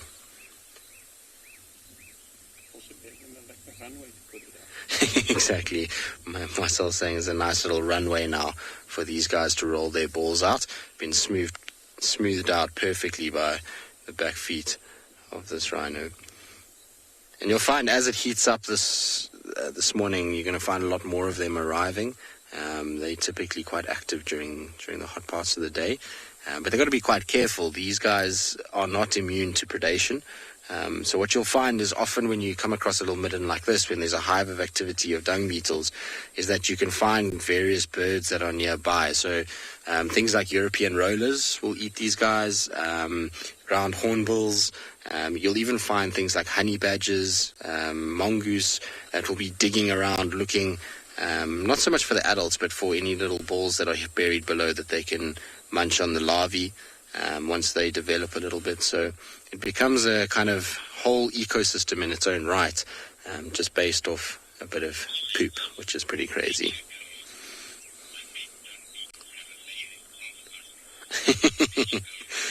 Nature Girl, you say you bet dung beetles have amazing calf muscles. Well, funnily enough, their calf muscles wouldn't be the ones that would be that developed. If we had to align it to our anatomy, it would actually be their biceps that would be, and triceps that would be pretty strong. Because when you watch them, they're actually pushing with their forearms. So their front legs are doing all the pushing. The back legs are just stabilizing the ball. So I would imagine the dung beetle roll would be good for one's core. So you would probably exercise your abdominals quite nicely. And then, like I say, your biceps, triceps, and forearms would certainly get a heavy workout as well. I'm pretty sure you could probably develop an exercise. Maybe that's the new big thing that's going to be developed, is the dung beetle exercise. If you got one of those yoga balls and just kind of pushed it along around a garden or something, it certainly would probably take a lot of coordination. And I'd imagine it'd be quite fatiguing by the end of it, especially if you got yourself a yoga ball that was equivalent in terms of size to body ratio like you see with these guys. Anyway, we're going to leave them to it, let them carry on, see what tracks we can find. Hopefully we'll pick up something fairly soon.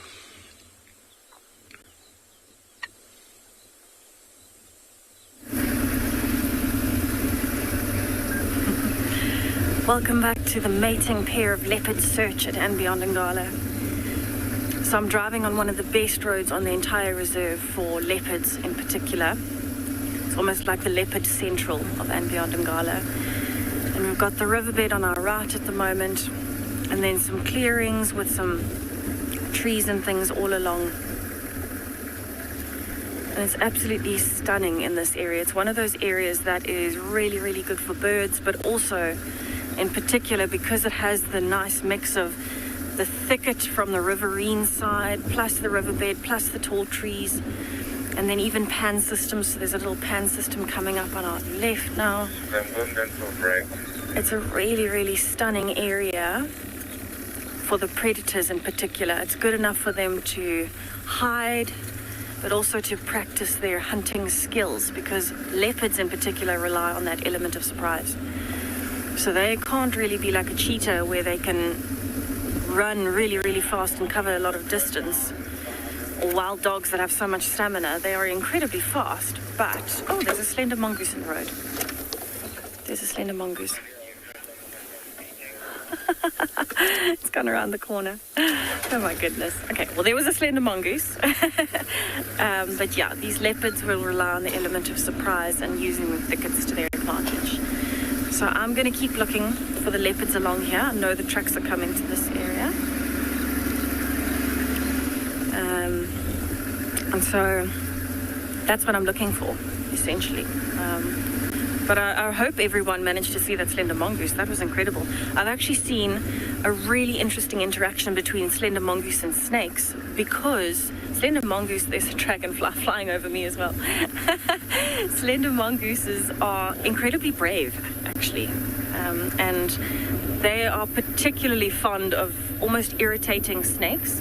And I've actually seen where a black mamba and a slender mongoose were going for each other in a tree. And it was like a tall, thin bush willow, so it wasn't a massive tree.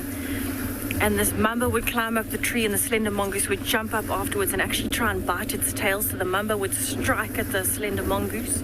So the mongoose would jump out of the tree, the mamba would try and get away, and then the mongoose would climb back up. And it was like this game of cat and mouse for at least 45 minutes. It was unbelievable. And eventually the mamba got away. It moved from one tree straight over to the next. But it was just one of the most insane sightings I've ever seen, because it was this constant, each of them trying to bite each other. And it just shows you how tenacious those mongooses are. And it's very similar to things like meerkats as well, like you would have seen in Tswalu. They can also be quite tenacious with snakes. But also reminds me a bit of a honey badger, which is one of my favorites around here. I've actually also seen slender mongoose eating scorpions, which is also something that you kind of think you see on TV, and you're not really going to see that much actually in person. And it's amazing. They actually dig them out of little burrows in the ground, because the scorpions make little holes underneath rocks and in little crevices. And and they dig them out and then eat them, but they actually like thrash them against the ground to get rid of the stinger or bite the stinger off completely so that the scorpion can't sting them. Unbelievable. Okay, so I'm going to keep going on this leopard search. We are now getting to the area where the tracks crossed to on this road from the river. So, wish me luck.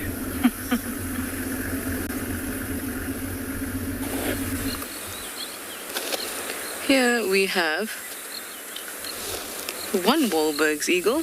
We did have two, but we are a little bit confused.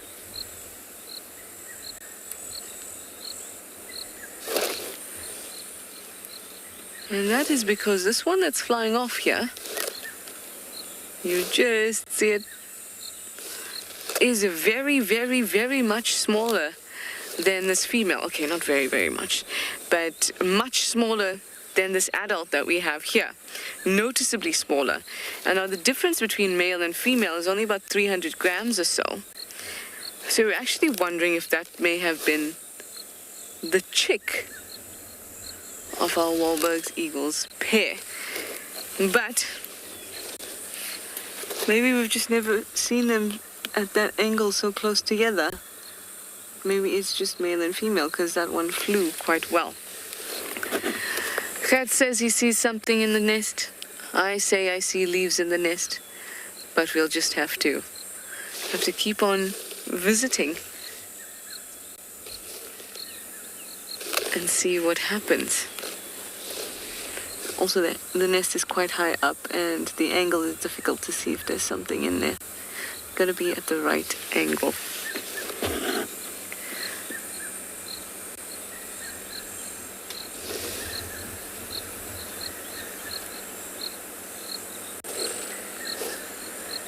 It'd be interesting if that was the chick, but considering how well it flew off,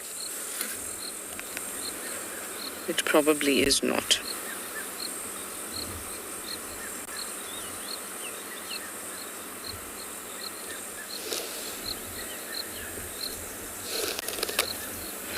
MGN, you say that's a nice looking bird, isn't it? Especially with that log going right through it.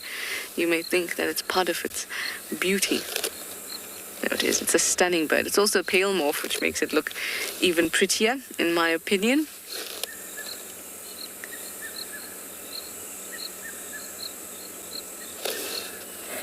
And there's obviously the dark morph and the intermediate morph as well. But I think the pale morph looks the nicest of the Wahlberg's eagles.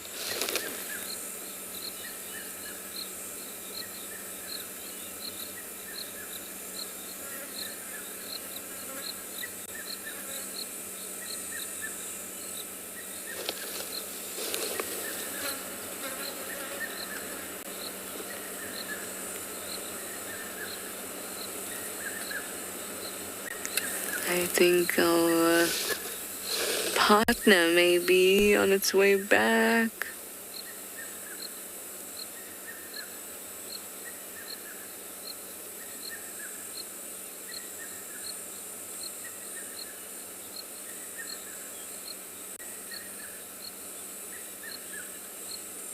Just watching.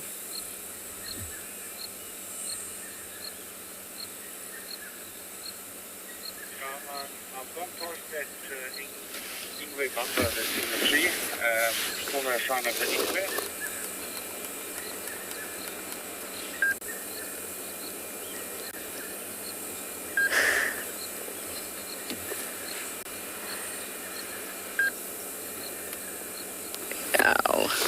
If only. Listen, listen, listen.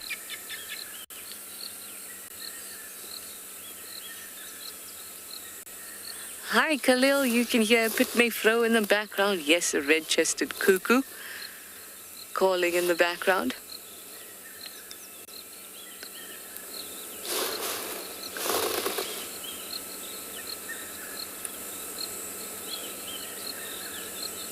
This is the one that was sitting next to this adult.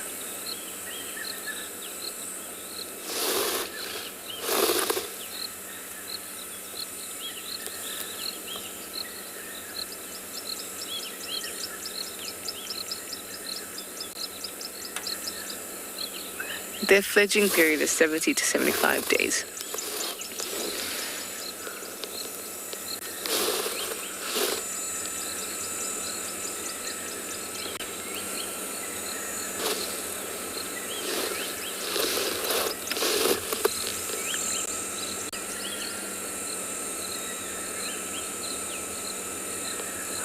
They're quite easy to see in flight because their tail becomes quite straight, so they almost look like a flying cross.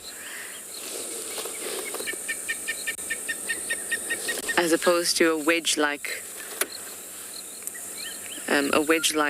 shape to the tail as they fly. I guess I have to come back here this afternoon. Okay, calling.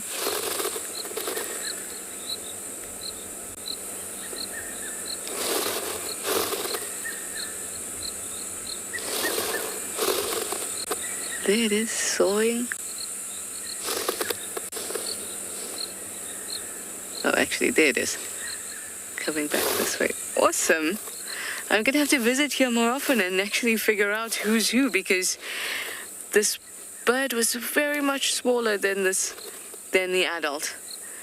Maybe I've not seen them so closely together, the male and female. Or maybe it is the chick who has fledged finally.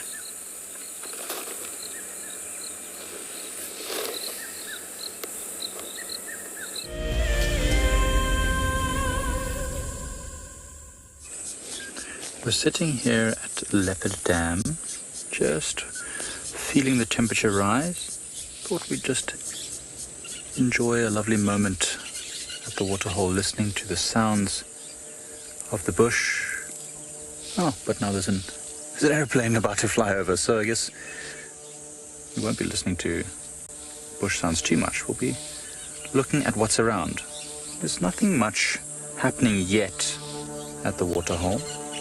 There's a few buffalo weavers coming down to their nests, fixing them up, looking at them. There's a few terrapins, it looks like, on the opposite side there where the animals often drink. Can you see that side there, BK? Is that terrapins there at the water's edge, or is that a tortoise?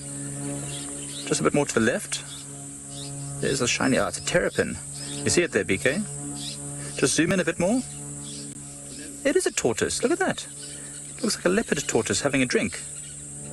That's pretty awesome. Now, you don't see them drinking too often, but they do need to drink. And if that is a leopard tortoise, which I suspect it is, it's one of the few tortoises that can also swim, which is interesting. They're able to do a little bit of a doggy paddle to swim in the shallows. Wow, this plane is flying right over us. It looks like maybe a game counting plane. So they're doing censuses around the area to figure out how many animals there are around here, which is very useful because you need to be able to estimate figures for conservation purposes. A super important job. Hopefully they're doing very well. It's a lovely day for it, nice and still and calm, and bright and blue skies. Gorgeous.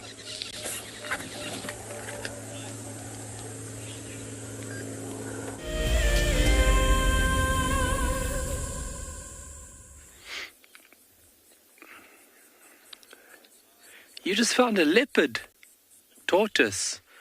Okay. Got me excited there. Mike, we're busy enjoying these beautiful yellow flowers, the tribulus, or dibblekey as it's known as. And the bees are very busy around these flowers right now.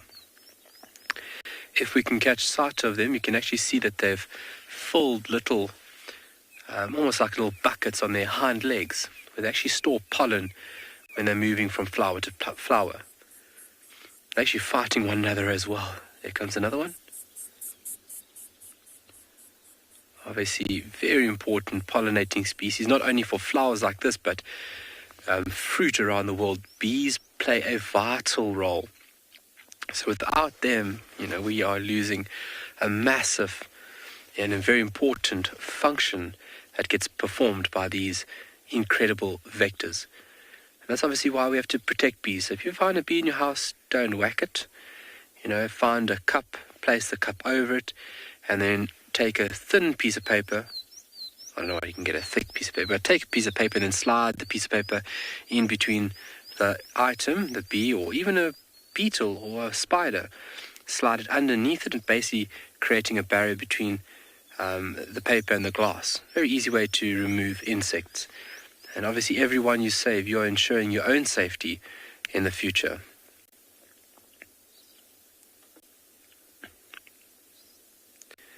And I mean, that yellow color must just be irresistible to those bees.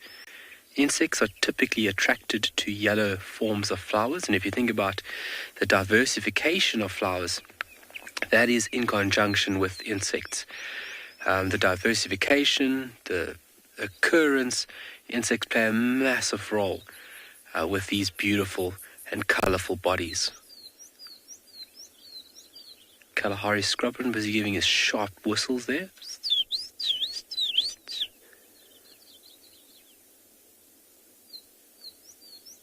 And obviously flying from flower to flower, having that ability to fly is a huge advantage. And they make quick work. You can see how quickly that little bee enters the flower and then scurries around it to collect the pollen. In the same right, they've also got a little tube-like feeding appendage that they can lap up nectar. They collect pollen, obviously, to take back to the nest. Pollen's used for building, it's used for feeding. Nectar's obviously used to fuel them, but then also nectar's fed to the developing larvae inside the chamber. Also to the queen bee. So it's a very specific role that these individuals are playing right now, not only ensuring their own safety, but the safety of the colony as well. And it shows you the way off. It's nothing for free. If you want something, you got to do something. Or what you give is what you get in return. So it's a beautiful way out where the flower is obviously producing and providing a very important source of food and energy, but yet what the bee is doing is vital. The flower putting a lot of time, a lot of attention and energy into the flower itself, the petals, the color, the smell, all in hopes of being pollinated. And those grains of pollen, very important to be transferred from one flower to another.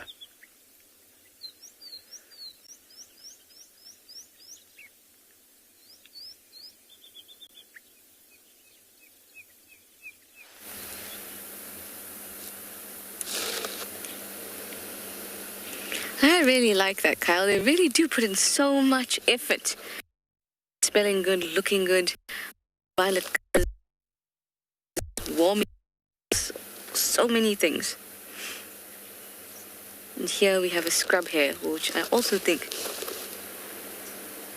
likes to eat flowers.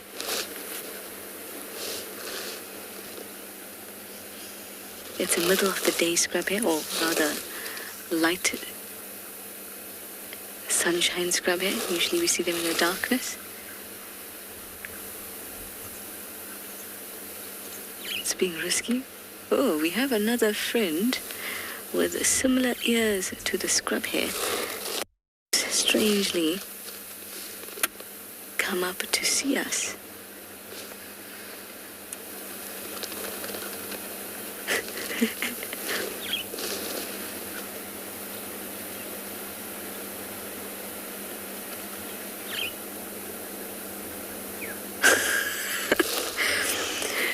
She just walked, that was a kudu, everyone. She just walked to the edge, peeped at us, and then walked a little further, had a good look at us, and now has run off. I wonder if you can hear the quack, quack, quack, quack, quack of a foam nest frog behind us.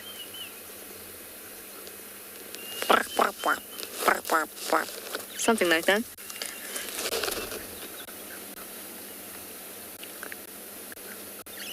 It almost sounds like a monkey alarm calling, but very, very calm.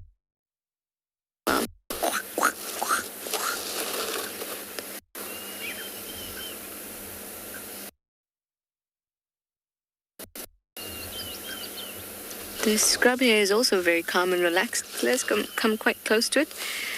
Because of their good camouflage, sometimes you don't notice it until you're right close to them. And that's their strategy.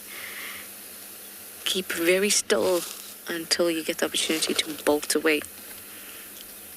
And even while we were close like this, it decided it's going to eat some grass.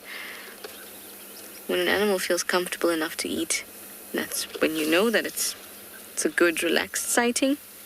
Animal is not stressed. Although, with scrub hares, very seldom do they not look stressed.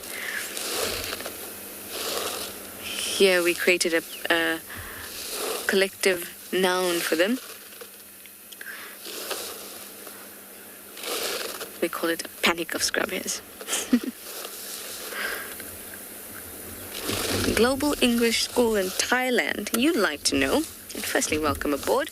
You'd like to know what are its main predators? Oh, unfortunately for the scrub hare, everything will have a go at it. Leopards, snakes, aerial predators like the eagles we just saw before. Whole assortment of eagles, owls, other small cats like African wildcat, even jackals. They are very convenient and are probably very tasty food source for many, many, many predators. A lion may also take them, but it would only be because they had the opportunity to take them, because they have a pride. And for a quick snack, this is what you're looking for, basically. It's quick and it's snack-sized.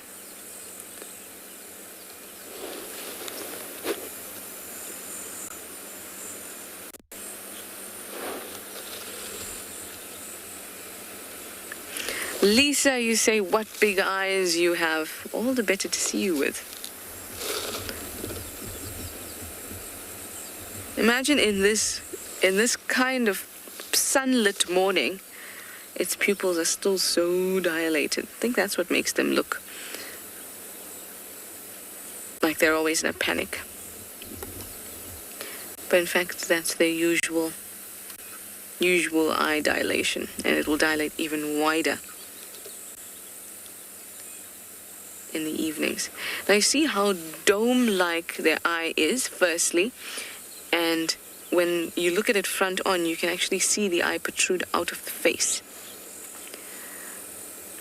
That's very important if you're a prey species, and the fact that the eyes are placed on the side of the head, so that gives you a 360 view of what's going on around you, which is why these guys react so quickly to danger.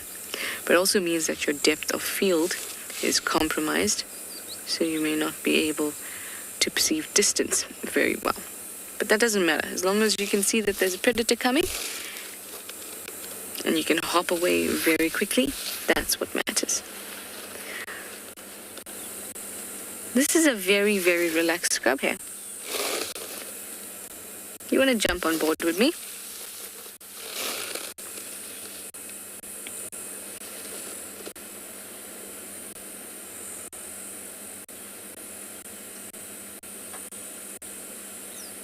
Leopard lover, you say those ears are huge. How do they cool down? That's exactly what those ears are for. They're so huge, and the skin on them is so thin that all the little structures, little arteries, blood vessels in that ear. Come on, show them to us. Show them to us. Oh, it's now just showing us the top part covered with fur. There's intricate, look at that. All those blood vessels in those ears, large surface area. So the blood that's moving through those vessels gets cooled at the surface and then transported back around the body. And that means that those big ears actually a huge cooling system for the blood. It can cool all that blood while it circulates through the body, much like elephants having big ears, large surface area, thin skin, with all those vessels very close to the skin. So they can transfer heat from the body out through that thin skin, cooling the blood and then back into circulation.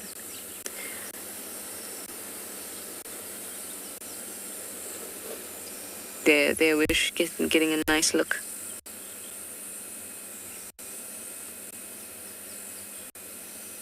Now, when the sun is behind it, then you see really how ridiculously complex the network of blood vessels are on their ears.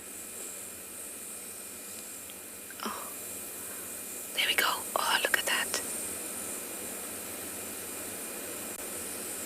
And they'll often get ticks around that area also because the blood is close to the skin. Ticks can get access to nice amounts of it. Oh, chomp, chomp, chomp. Oh, so cute. Oh, hey.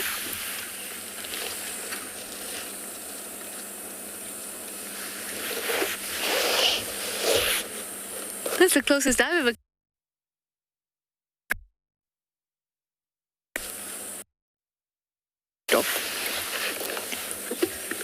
That was...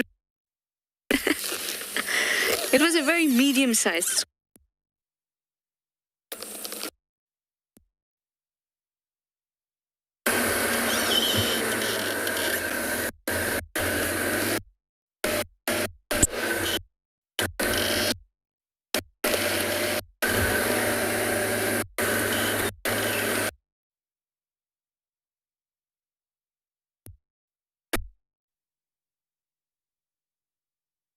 Let's go this way. Ditto. Welcome back. We've got a fantastic bird here on the right-hand side. There's another one. Fantastic bird called a spike-heeled lark. Very nice to see.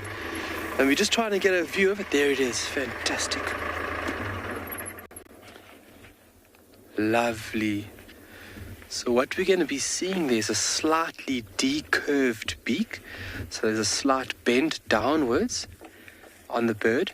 It's got a uniform brownish color, little white throat patch, and then very, very distinctly, it's got a very short tail. And these guys are busy feeding now. What a fantastic view of a spike-heeled lark.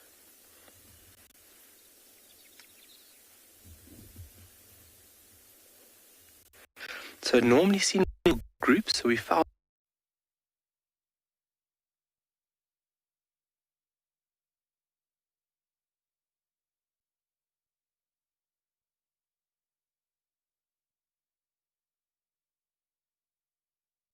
like a scone, on like a scone. Barry. But really nice birds to see. If you're into the LBJs, looking at these smaller, inconspicuous ones is a real treat. Hence the name spike-heeled lark. It's got a very long, sharp hind toe. Very nice birds to see. And this is typical habitat we would find a spike-heeled lark. Larks like these grassy sections where they would be found on the ground most of the time. Can be found in trees or small shrubs calling. It's not uncommon. And then obviously taking a wide range of insects and seeds, where that beak would be a perfect tool to obviously utilize that food item or sources. Oh wow, look at that.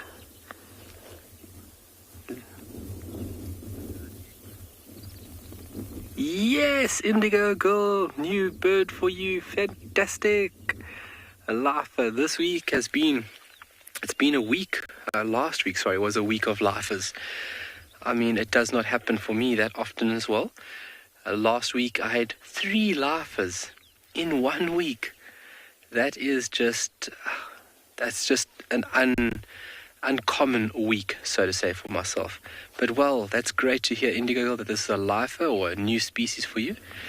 As I said, very inconspicuous and very commonly overlooked because of its general plain Jane appearance. But you can see that beak being very distinctive. It's got a nice bend to it. It's scurrying around in undergrowth. This is where they feed. This is also where they would make their nests, which is typically a little cup-shaped nest concealed within a tuft of grass itself. And very sneaky at that. Imagine now, for a bird making a nest in a tree, okay, that's quite a task, and to conceal it, they do it pretty well. But imagine making a nest on the ground. I mean, they've got to be so sneaky to ensure the safety of that nest is unreal. Well, that was such a treat.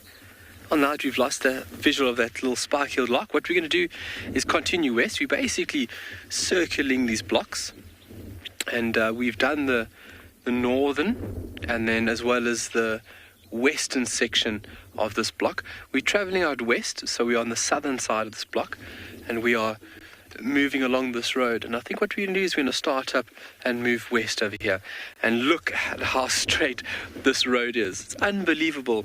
Some of these cut lines are like dead straight. I mean, look at that. Look how far one can see. There's the eastern clapper lark in flight there. Look at that. It's busy displaying. You got it, Owen? Almost directly above the road now. Look how high that bird is flying. See it? Look above the road. Look at it. It's just flapping its wings up there. It's a little hard. It's going higher. Oh, no.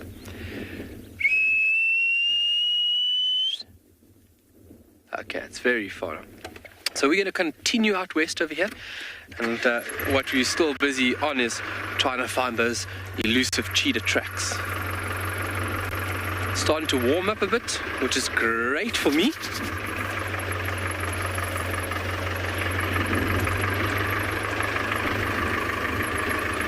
And hopefully, once it does get to that point, we can get a sight of a beautiful little cheetah. Also a brilliant vantage point. You can see how far we can see off this point over here, spotting any movement. We're going to send you off to one of our colleagues, and we'll see you when you get back this side.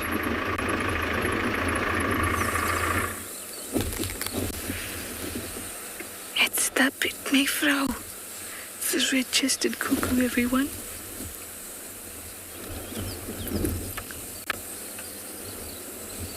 It's amazing that it hasn't flown away. So we're going to enjoy it for everything that it has. Oh, look at that. Turn around, let us see your red chest. And then call for us.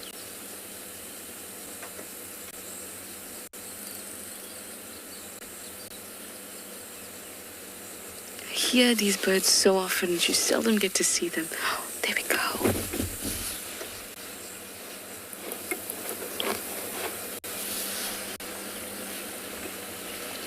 It's getting dive bombed by some other smaller birds. Didn't manage to see what they were.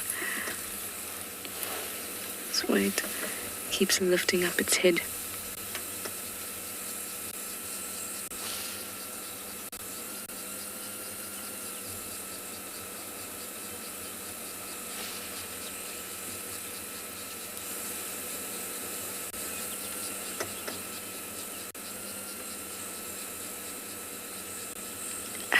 Quiet so we can hear when it does call. I hope that it will.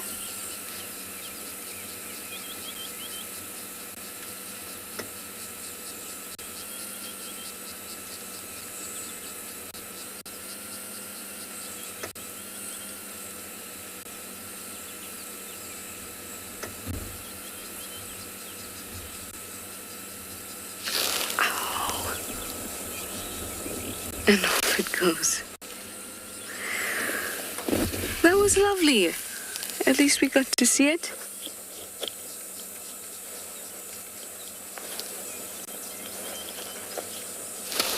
It's turning out to be a very warm and a very birdy morning, and I quite like that. Well, off we go. We've had a look at the Wahlberg eagle's nest from here. Didn't see a chick inside, but we'll keep on checking. And now we'll go on Mamba Loop and see what it has to offer.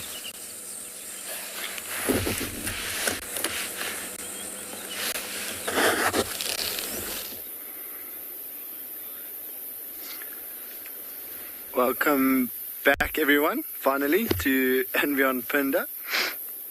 And we've managed to find a pretty exciting sighting here. There's 4 lions, sorry. You can only really see 3 of them at the moment, but there's 4 lions lying on a termite mound.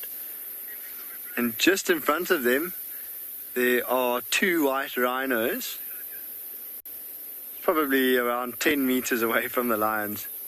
And then maybe 100, maybe 150 meters away is an elephant bull drinking at a watering hole.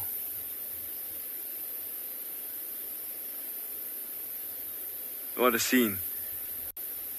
So we had a few issues getting ourselves out of that leopard sighting earlier on, and we had to change a tire, and so we've been out of action for a while, but we're glad to be back with you this morning.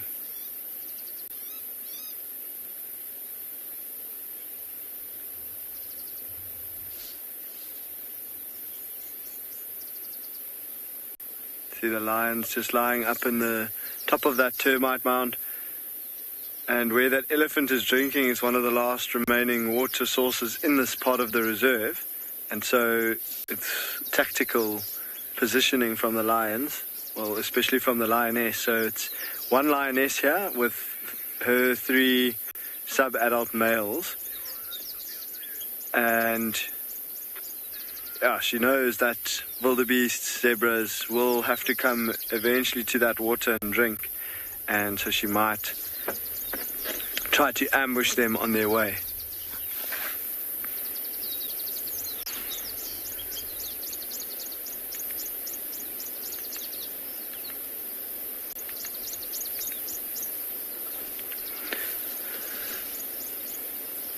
Now the rhinos are about, I don't know how well you guys can all see them, but every now and then you just hear an ear flicking, and they are literally less than 10 meters away from the lions.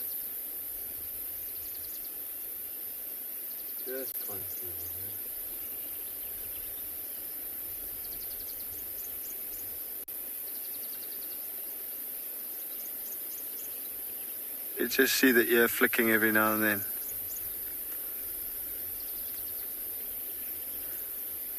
Pile, thanks for the question. How many prides are there on Pinda?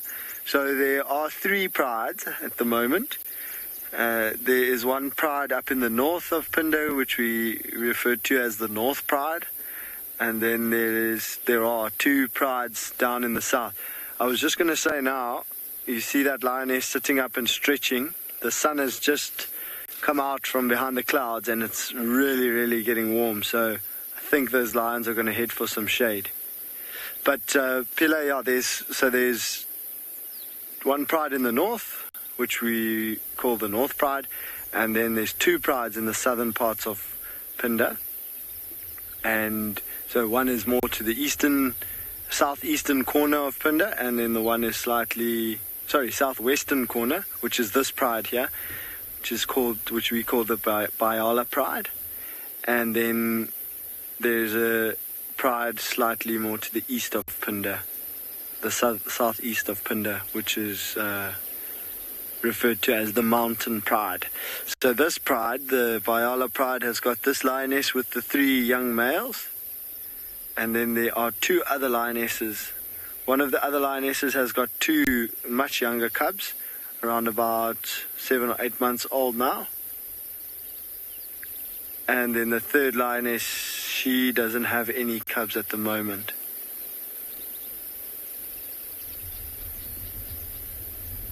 You see that young male's trying to follow his mom.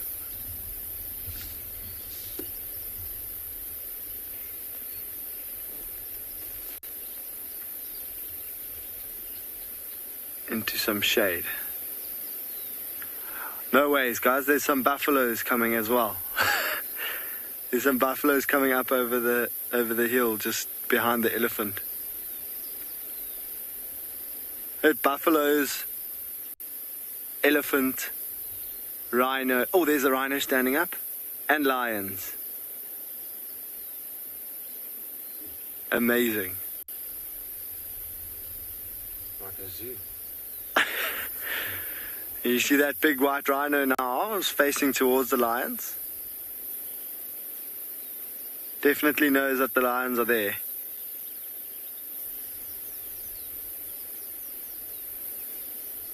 Oh, there's a warthog. There's a warthog as well. Do you see the warthog, Glenn? Yeah.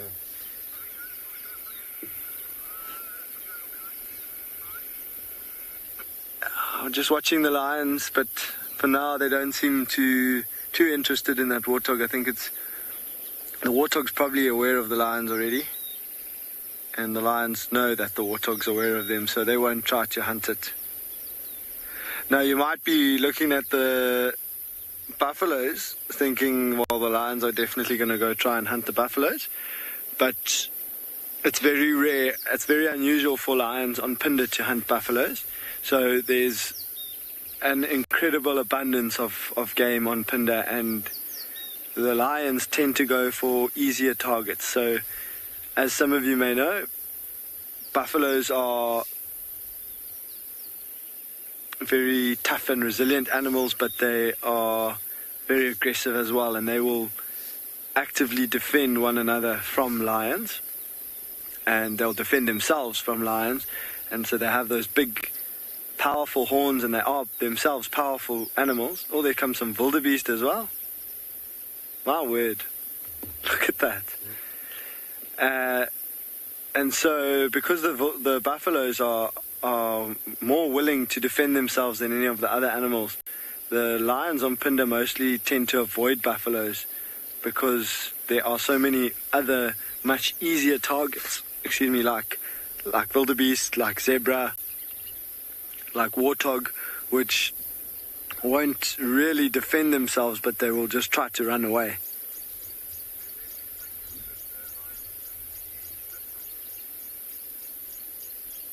You see how excited they get when they see the water.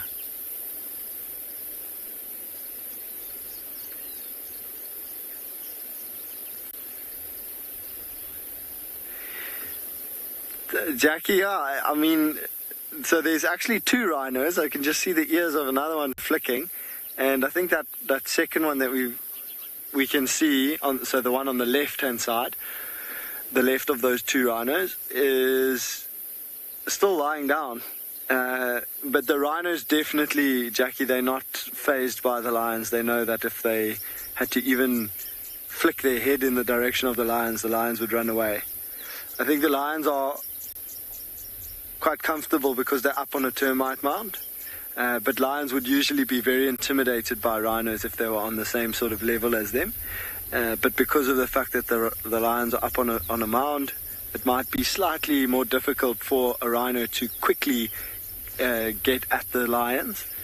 And so those lions, just because they're slightly higher and they're almost above the rhino, are feeling a little bit more comfortable. Zebra, wildebeest, warthog, buffalo, elephant, rhino, lion. That's unbelievable. Oops.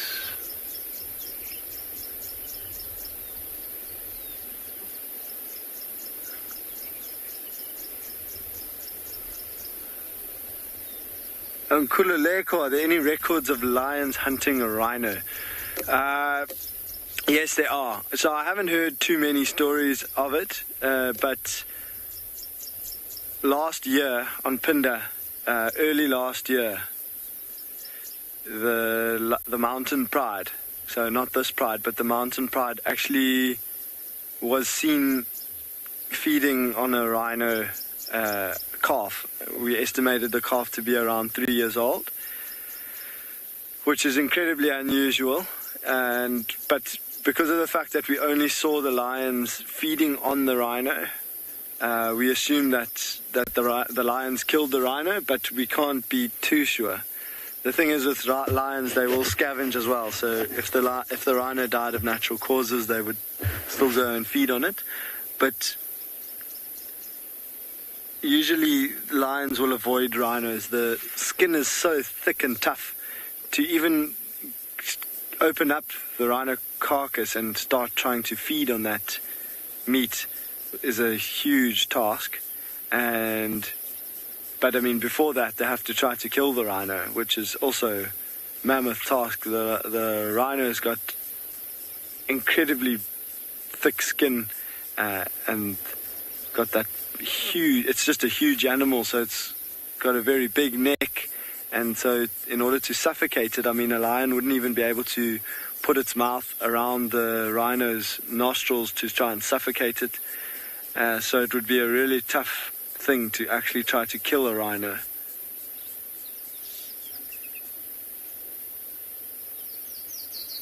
But Nonkululeko, they have their definite records of lions killing rhinos.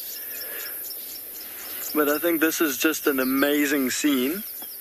And so we're not going to go anywhere. I think we might try just get a different position and see if we can see what the view's like from different angles, and we're going to send you off to one of our colleagues.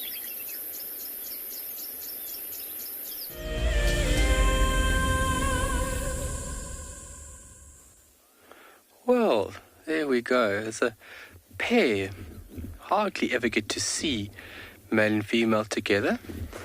And that's a very efficient tactic on how one remains safe. But now through the breeding period, this is when we quite prominently would find pairs moving around. That's a pair of steenbok. Steenbok, translated from Afrikaans, means stone buck. So just their behavior when they're sitting and resting, they can physically look like stones.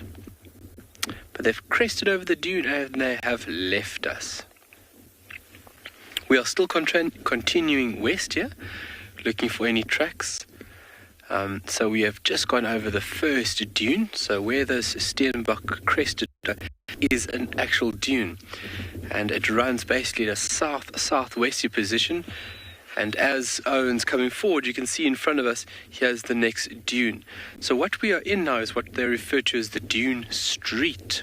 And if you think about the vegetation within this section in between the dunes, it's certain grasses and certain trees and shrubs that would inhabit this section in between the dunes. And with that, you'd have animals occurring here because of the specialized vegetation. It's quite a remarkable and complex section through Tswalu's very diverse topography. So when I use the terminology topography, it is the physical layout of the land that one can see. And what affects that is the stuff that's underneath, the geomorphology. And all this stuff was blown in by wind to create these undulating dunes.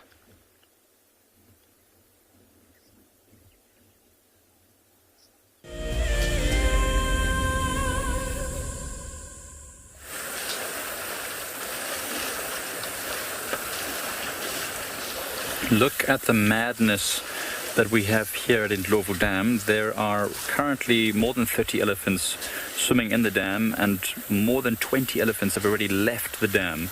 It's crazy. They can feel that the temperature is going to soar into the high 30s, maybe even the low 40s, and they are taking full advantage of the fact that there is plenty of water here at Ndlovu Dam. Look at it. So much splashing going around that the water is even churning up into a white foam. Here's a herd of elephants with youngsters sticking to the sidelines, whilst the big bulls all play in the mud and in the center of the waterhole. It really is a spectacular scene. Something we don't see often is this many elephants at the waterhole. You see them at the waterhole often, but not this many elephants. Including the ones that already left, might well be the majority of the elephants that can be found on Pride Lands at any one moment, which is really, really lucky. I'm sure you can hear all the splashing going on. I can barely hear myself. Look at those little ones making their way amongst the mothers. Oh, big splashes, having nice swims. Must be so gentle. The mothers have to be so gentle with the babies. Look at the mother there, just pushing the baby out the way so she can also have a little bit of a swim. of a dunk. Got to be so gentle. Those babies could easily slip over in the water, and then if a larger elephant slips over, it could be real trouble. Oh, a tiny baby. Tiny baby without even any tusks. It's having the best time. A little bit nervous to go into the water directly with all these other big elephants playing around there. But you can see that one mother and her tiny baby just enjoying the edge of the water. There's another tiny baby.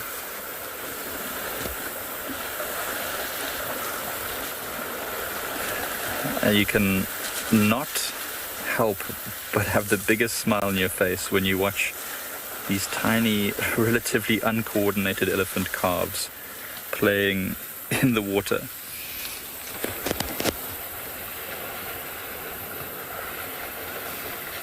So now it looks like the herd is making their way out. Too many elephants in the water.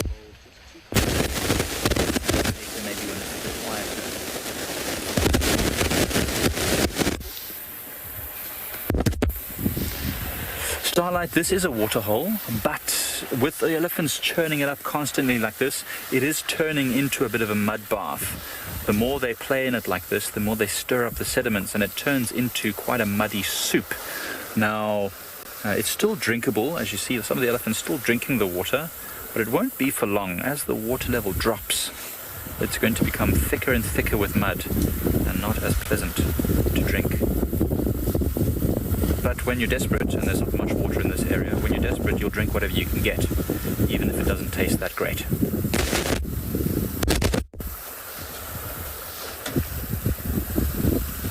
Oh, what an awesome scene. There's still more elephants that haven't even gone into the water yet. So we're going to stick around here. We're not going anywhere. Let's watch and enjoy this scene.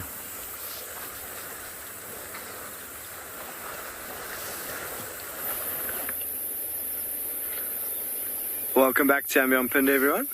And we've just gotten ourselves another position for a different view.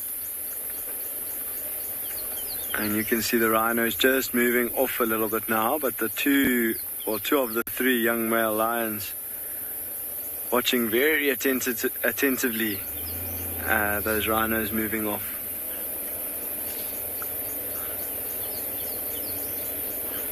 Still lots of action at the waterhole. Wildebeest all chasing each other, but the elephant is quite grumpy. He doesn't want to let anyone drink at the moment.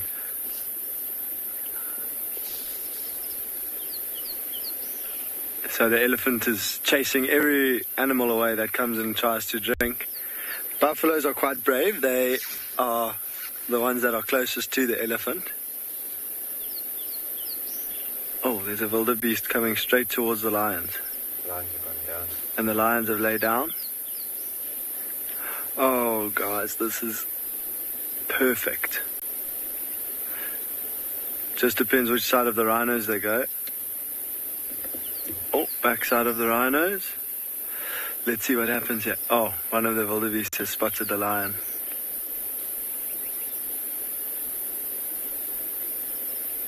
Now, we don't know where Mom is. We don't know where the lioness is. But we do know that the two young males are just on the other side of that turn line. You can just see the one's bum sticking up. So I think they've tried to get into position a little bit too late, and one of those wildebeest spotted them. Yeah, the wildebeest are now moving off.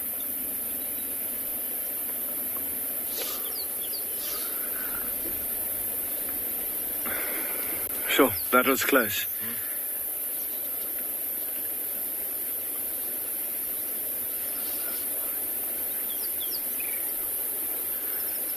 Yeah, I agree. That girl, the sighting is incredible. To see, 4 of the big 5 in one sighting is incredible. And more. I mean, 4 of the big 5 and more. You see these wildebeest chasing each other now. They will very quickly forget about those lions and could potentially make a mistake and go too close. Now remember, we don't know where the lioness is, so she could be lying somewhere in a bit of an ambush position.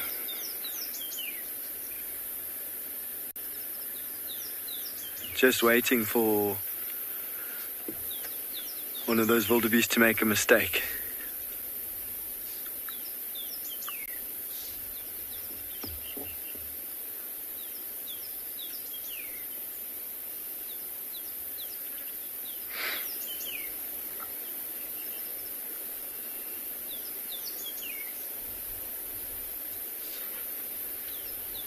See the oxpeckers descending onto the rhinos there.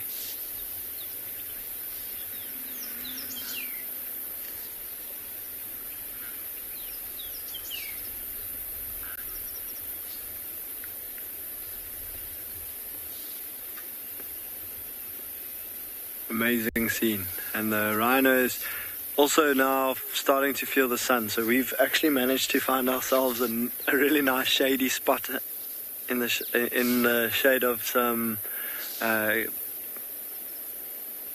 trees on the edge of this, well, it's the edge of a dry watering hole with that one pool where the elephant is busy drinking. And but I can tell you, before we moved into the shade, the sun was scorching hot, and I'm sure those lions are going to start panting soon and wanting to head to the shade. But the rhinos as well, now that it's warmed up a little bit, they could possibly move towards that water. There's also a mud wallow next to the cleaner water, and they may lie down in the mud for a little bit and then move off to some shade. Well, that elephant has been there literally since we arrived, and he hasn't stopped drinking.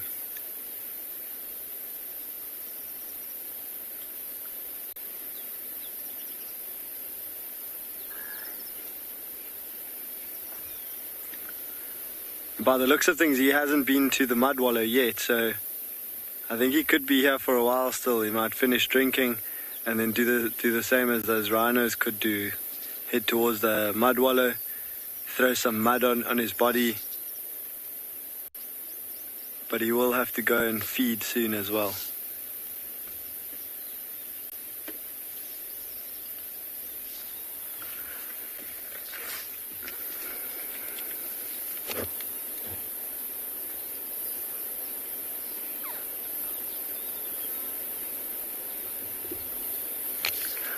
I'd say that's an interesting question. How does an elephant measure the amount of water that it takes into its trunk? So I'm actually not too sure. I don't think he does measure. I think he fills his trunk up as much as he can, and then sprays the water down into his throat. So I do know that an elephant bull of this sort of size can hold between 10 and 15 liters of water in his trunk at a time. Of course, he doesn't want to sniff or suck that water up into his nose and actually sniff it up into his sinuses, because that wouldn't be very pleasant. So he will be able to feel as the water is going up his trunk to the point where he doesn't want to take any more water in, and then he will lift his trunk or lift his head up and tip his trunk into his mouth, and then spray that water down his throat. But I don't think an elephant measures how much water goes into his trunk. I think he uses feeling to tell when he should stop sucking water up. He knows based on feel when he's got enough water in his trunk.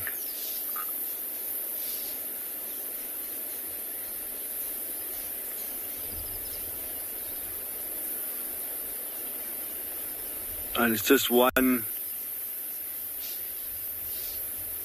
after the other. He's just taking full chunk of water and spraying it down his throat. I was just looking up. There's a Wahlberg's eagle circling above us.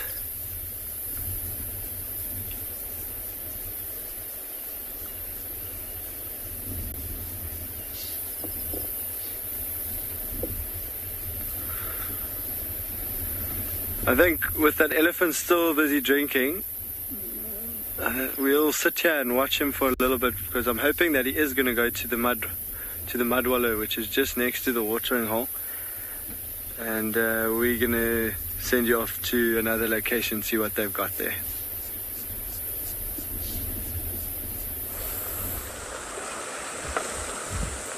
Absolutely no lone animals at this waterhole. A couple of warthogs that have been wallowing in the mud, just pushed away slightly by all the elephants that have taken up residence in the waterhole. There's plenty of them, as you can see. No lonely elephant bulls either. Everyone's in it to win it today, having the time of their lives. And speaking of being together, once again, just like to remind you guys to become a Wild Earth explorer by visiting wildearth.tv/explorers, where the new Wild Earth Explorers program can bring you together with other like-minded people. And by supporting Wild Earth, you can also potentially win some fantastic prizes and all sorts of benefits. Come and join the community. That's wildearth.tv/explorers. We'll get to see cool stuff like this all the time. We'll keep you updated regularly and let you know what's going on in all the different locations. Because I tell you what, this happens all day long. Always a pool party here at Ndlovu Dam. All day, every day. So these are now all elephant bulls. It's a spectacular amount of them. Some young, some older. So you can see the older elephant bulls at the back there. They're busy wallowing themselves in the mud, splashing the mud on themselves, whilst the younger bulls play. There's a young bull approaching us right now, coming to investigate and see what we're about. Hey there, old chap, or young chap. Yes, yes. We can stop right there, thank you. That's close enough. You look very moist. So elephants often come to investigate what we are. They know full well that we're around because of the fact that our camp is right here next to the waterhole. Sometimes they like to push their luck a little bit and come to investigate the vehicle up close, especially the younger bulls. There's a slightly bigger and older bull, and you can see he's having none of it. He says, yeah, I know what they are. Boring, I'm going to keep moving. It's always interesting when the elephants come to investigate. They're such massive animals, and you really have to respect the fact that they're very powerful. So you saw there, I just put my hand up quickly just to let him know that we are here, and I didn't want him to come any closer, and he also respected that, which is good.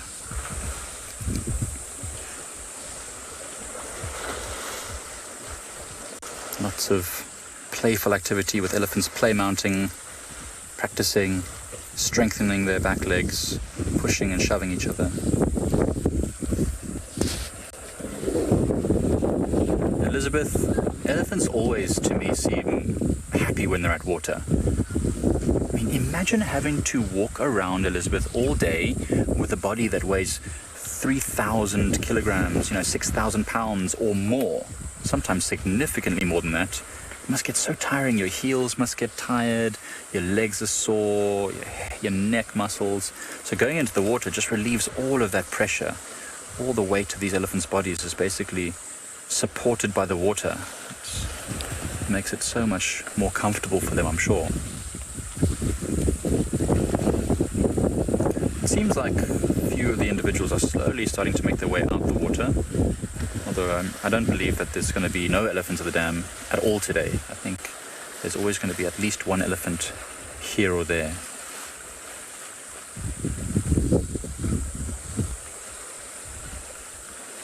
A good spa session. And you can see all the white foam being churned up as the elephants play. Beverly, the tusks start showing at different ages depending on the genetics of the particular elephant.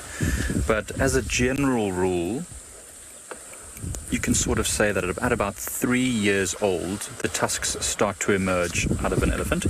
Just at the top lip there, the speed at which they grow, the size at which they grow, and the age that they first erupt can change dramatically between elephants. Some elephants never grow tusks at all. and will always be quite small, or will always be quite small, and that's purely genetic. There's a reserve in South Africa called the Tembe Elephant Reserve, and those elephants there are world-renowned for having massive tusks, and they're in a population which has never changed or removed from that area. Most parts of South Africa, the elephants at one stage or other were missing from there during, the time when there was a lot of hunting happening, a lot of human expansion, a lot of animals got wiped out of certain areas, and all these elephants that you're seeing in front of us right now have come back to the area, sometimes from far afield, to repopulate these areas. But the Tembe elephants have never been missing from the Tembe Reserve. They've always been there. So those are massive tusked elephants.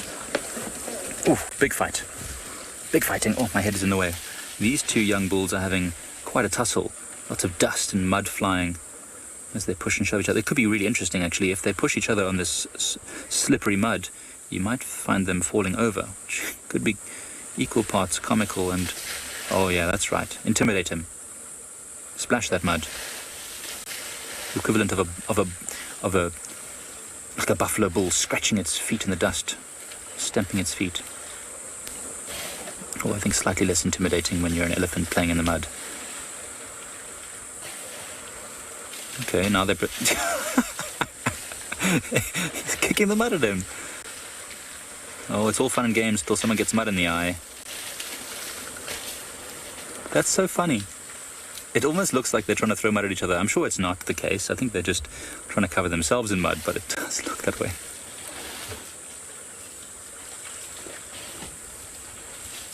So what they do is they suck water up and then also grab a trunk full of a mud clod, and they spray it and throw it at the same time to cover themselves in the mud. It's not so easy for them to roll in the mud. Sometimes elephants will do stuff like this with their ears open, standing tall, to make themselves seem larger and more intimidating to a rival. Now, neither of these elephants are big enough to really fight for the dominance of females, but both of them have fairly decent-sized tusks for elephants of their size. So they're probably going to be formidable in about 20 years. Got to be so careful. So easy to injure each other with those sharp tusks, especially when there's 3,000 kilograms pushing behind them. Oh, see, I feel like that one there got a bit of a tusk in an uncomfortable spot, maybe on the side of its trunk, and it quickly spun itself around and moved away. So you can see it's basically a play fight. They're not trying to hurt each other, and the one at the back, although he's following him, he's not chasing and pressing his advantage. He's just following on their friends. These two bulls might spend years and years and years together moving through the bush because they're still quite young. Only much later in life might they start to become more solitary big bulls. Oh, careful. They trip over a stick there. Oh no, you've lost the high ground. You know what that means. Don't try it.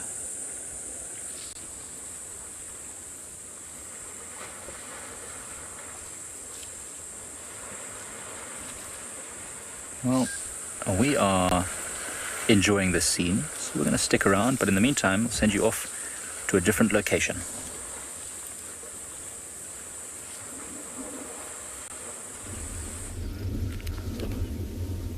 Welcome back to Ambient, everyone. And look at those tiny little goslings.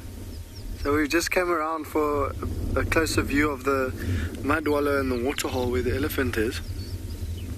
And look at those tiny little goslings following very close to mom or dad there. Looks like mom.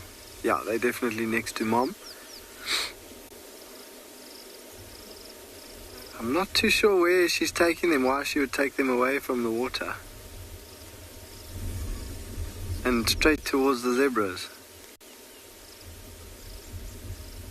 It's quite a dangerous spot to be under zebras' feet, especially when they keep stampeding away when the elephant chases them.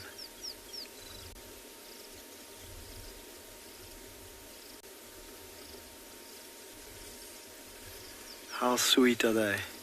There you go, you see? Oh, it's not a good place for the little goslings. Oh, the zebras are really chasing each other.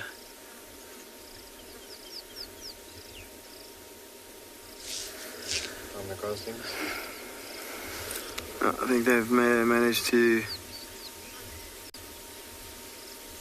to avoid danger that time.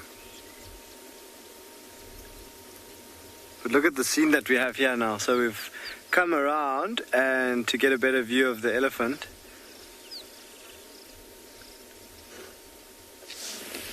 Oh, and the rhinos are just behind us. You might have heard that snorting sound. That was a rhino. Now we've noticed with that elephant, he's actually, so this area is completely dry. It's completely dried up of any watering holes. So we actually pump water in here to where this elephant is feeding at the moment, and where he's got his trunk is the source of the water, and he's actually taking it straight from the source.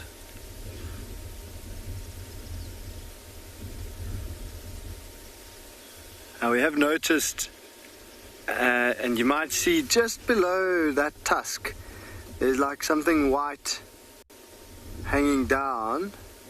It looks like a piece of bark or something like that, but it's actually not. I had a look with binoculars, and it looks like he's got a wound there. Oh, did you see that? He's got a wound there, and that is actually oozing gunk and pus that's coming out of his out of that hole in his trunk. You see how he wipes it with his trunk?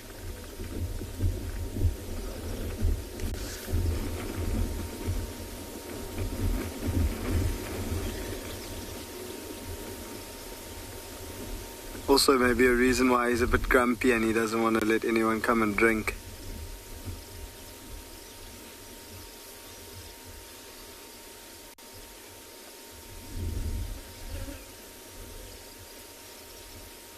But he has been tolerating the odd warthog that's been brave enough to go into that into that little water hole where he is now. But he doesn't want to let the zebras drink.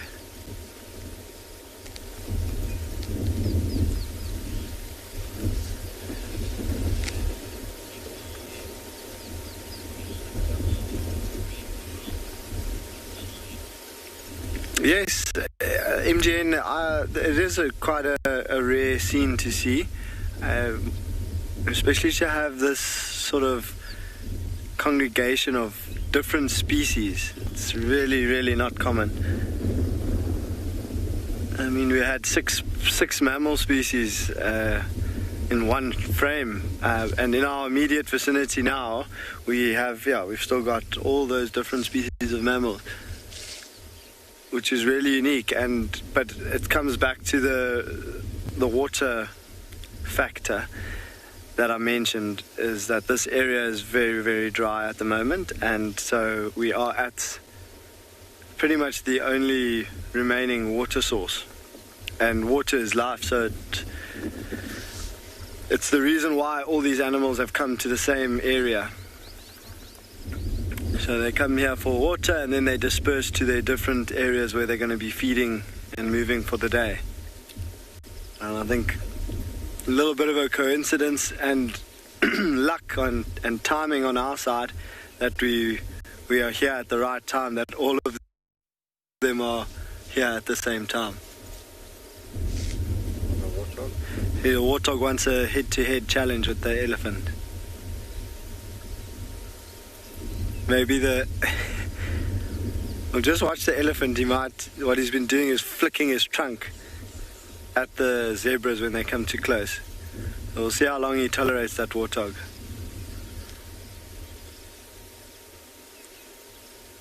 But the elephant is definitely still getting water.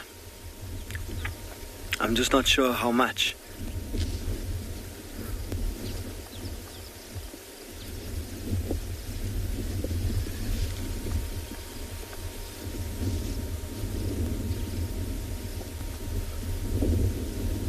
He's quite cool. quite cool with that warthog. Yeah, we're gonna stay here, guys. I think it's quite exciting, and there's things happening all the time. So we're just gonna sit and enjoy this while you go off to another live location.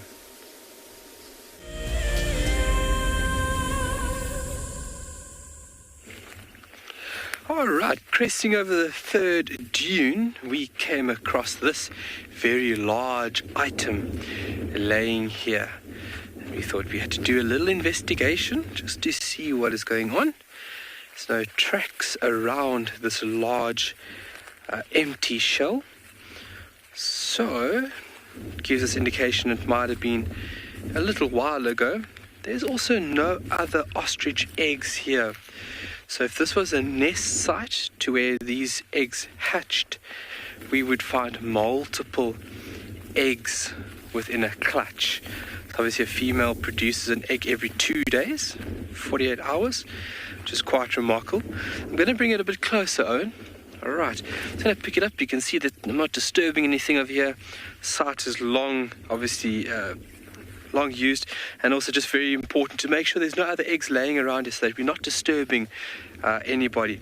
But I just want to show you the thickness of this wonderful shell. I'm going to bring it right up close and personal here to Owen, and you can get a nice close-up on the thickness of the shell. Look at that, up to about 2 millimeters thick.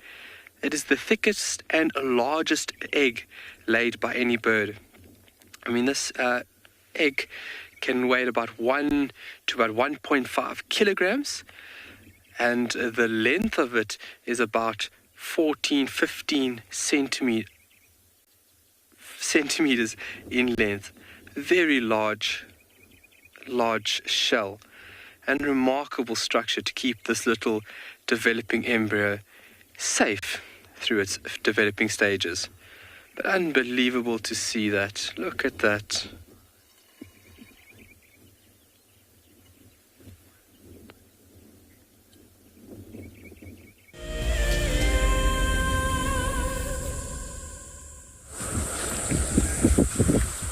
These elephants, we were looking at the ones at the waterhole, but then these two started having a big old fight once again.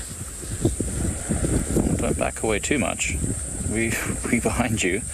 Wouldn't like to get an elephant bum sitting on our car.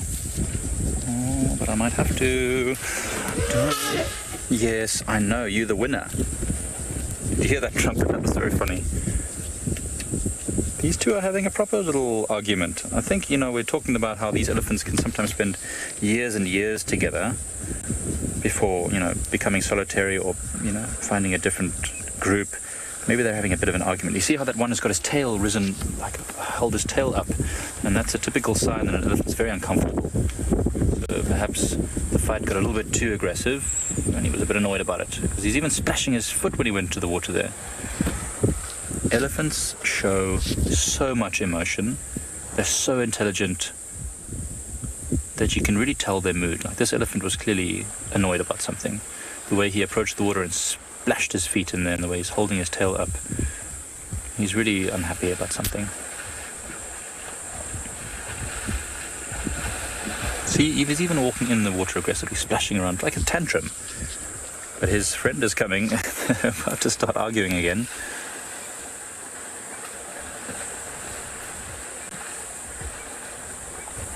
And the one out of the water seems much more calm. His tail is hanging down. He's not doing any aggressive movements.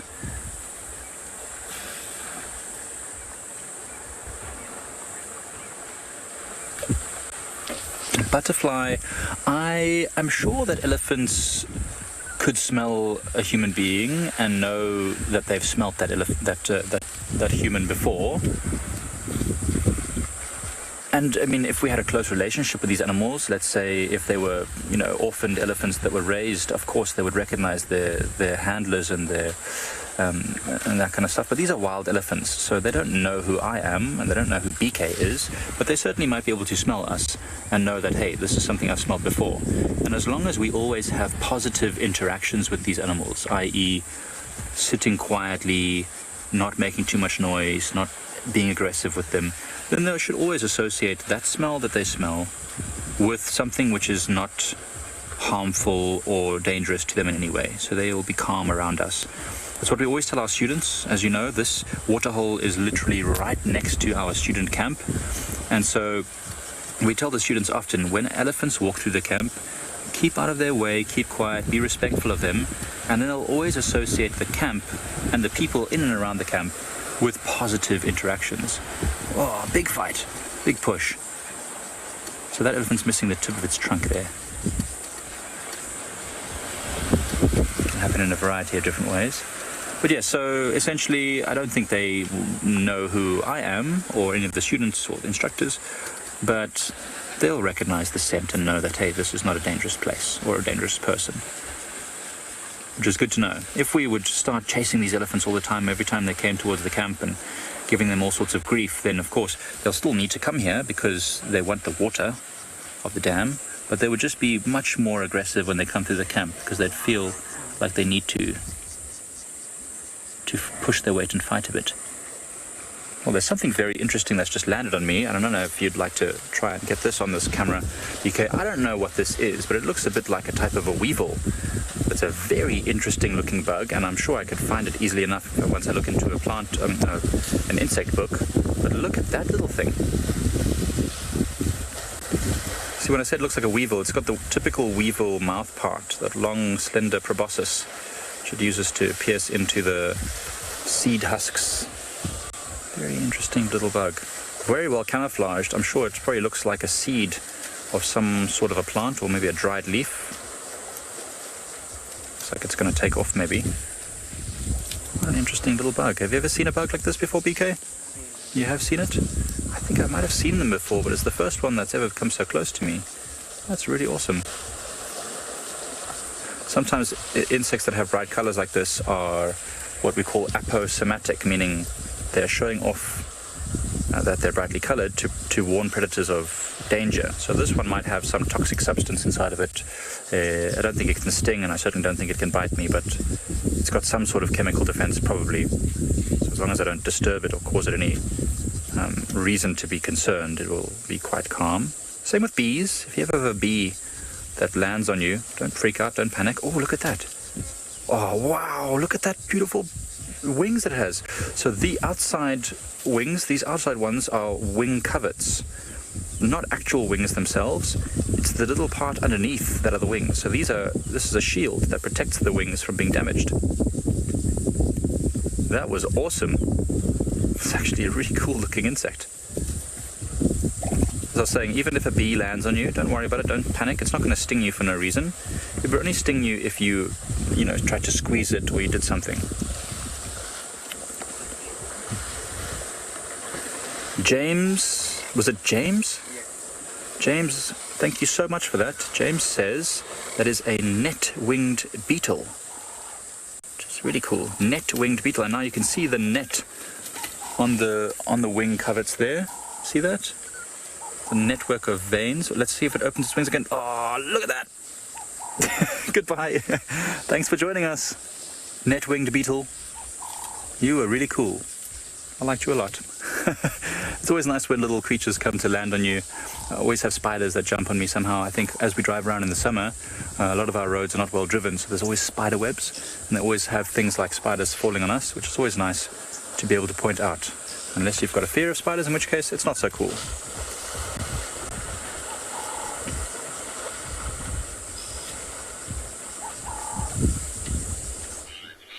Indeed, just like it's always amazing when the Duke of Djuma pops out and shows himself as well. As you can see, he's having a little bit of a nap, but Tingana has graced us with his presence, which is always a really, really good start to 2 weeks at Djuma. He's such a cool cat, and he's looking absolutely magnificent. You can see he's lying down in a nice little shady spot. He's at a little pan that is drying out at the moment, just inside Simambili. Right on the boundary with Djuma, but he's having a little nap, and I don't think he's going to go anywhere. The temperature has skyrocketed in the last hour, so it's warm, hence why he's found himself a place to lie down. You can also see that his stomach is quite big. There's a little bit of roundness to it, so I suspect that maybe he's had a little meal, maybe he's had something like an impala lamb or something like that, and so he came for water and is now just resting and taking it easy, but he's absolutely beautiful. He seems to kind of be drinking out of a youth fountain of late, because it's almost like his condition is just getting better by the day. He's even his face is seemingly not as scarred up, but it's obviously just his ears that give him away, because you find that his ears are a little bit more tatty than a lot of the other males. Also, I mean, there's not many males in this section that will sleep like this in our proximity. You'll find like Matsweri, Mulawati, which would be two potential other males, and that would come up the side. They wouldn't be nearly as relaxed as this and allow us to be so close out in daylight. Both of those cats would have moved off and tried to hide in daylight, and at night they'll come out. So it's quite easy when you see him. You kind of know straight away that it's him before anything else, just from his attitude towards the vehicles. But like I say, really good to see him. He seems to just be on a completely different sort of level these days. It was interesting last week. I managed to spend some time with him. And, prior to seeing him last week, he was obviously aging a little bit. We knew he was mating, but he seemed to be portraying a lot more nomadic signs. So he wasn't really scent marking. He was just walking around and covering quite big distance, which is often what you see from leopards that are starting to age and start to become less territorial and more nomadic. And this is kind of slow easing into that. But last week was really interesting, because we followed him along, and he scent marked multiple times through what was used to be Hukumuri's territory. So he was quite far to the west, but he was definitely back leg scraping. He was spraying on bushes. He was rubbing his face. So he was very, very, very much, but basically being a dominant male leopard in that he was marking territory, which interests me, because the particular place where we saw him, which is, like I say, on the western side of Djuma, we haven't seen him in that area for many, many months. He's not been going that way, and like I say, it's because of Hukumuri and obviously Mulawati as well, that he's been spending so much more time kind of to the northeast.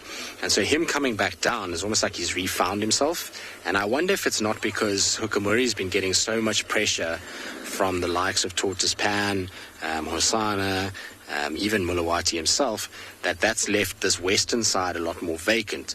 And because of that, Mulawati also is spending a lot more time to the south and to the west. He's being seen all over the place lately. And maybe that's just opened things up for Tingana to feel like he's caught a break and to kind of resurge back into dominance for one last time. Either way, it's interesting. It really kind of complicates things heavily in terms of cubs and things like that, because now Shadulu's going to have to try and figure out a way to have cubs in this mess between Mulawati, Hukumuri, Tingana, and potentially even Tortoise Pan, because they're all seemingly pushing into a similar area. So that's going to make life for her a little bit tricky. But what was interesting is that she was seen all the way at Chitwa the other day, which is the furthest east that Shadulu's ever gone. And I wonder if it wasn't because she was following Mulawati that way to mate with him. Anyway, we'll sit with Tingana for the rest of the morning. Why not? It's always such a pleasure to be in the company of this legend.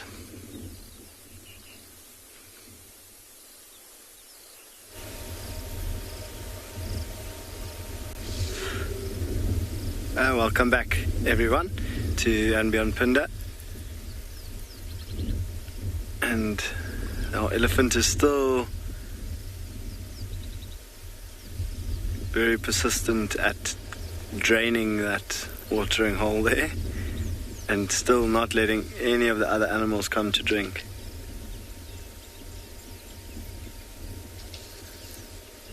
Had some warthogs, feisty warthogs, getting into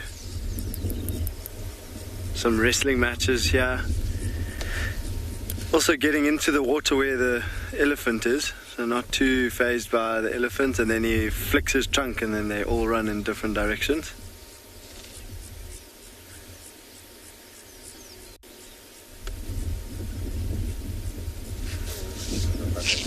Oh, let's see, there's warthogs chasing one another.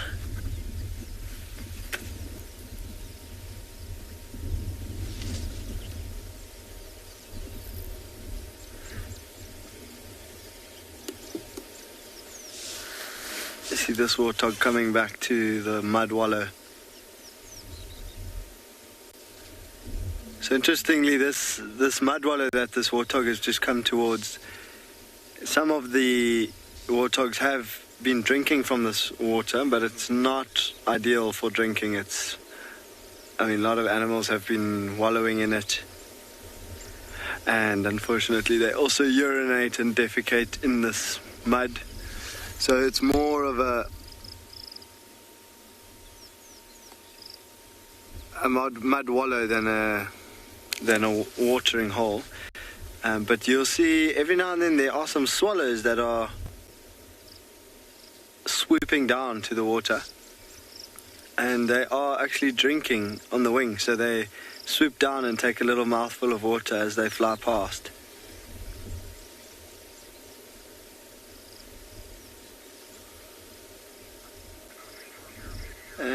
Oh, no.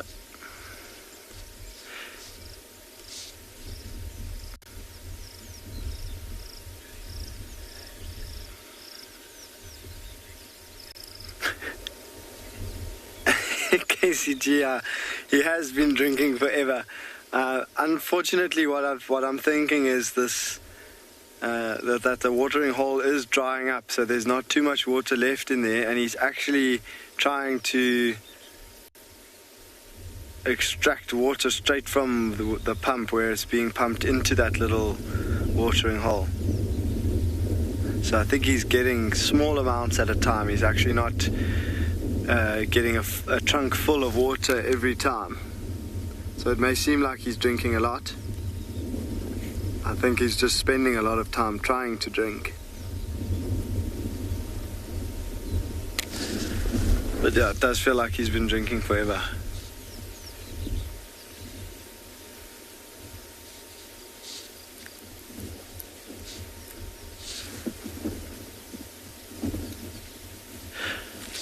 I don't know, Glenn, if you maybe want to go across to these rhinos. So we've got the two rhinos that we're lying with close to the lions. I shouldn't say with the lions, but they were lying close to the lions earlier.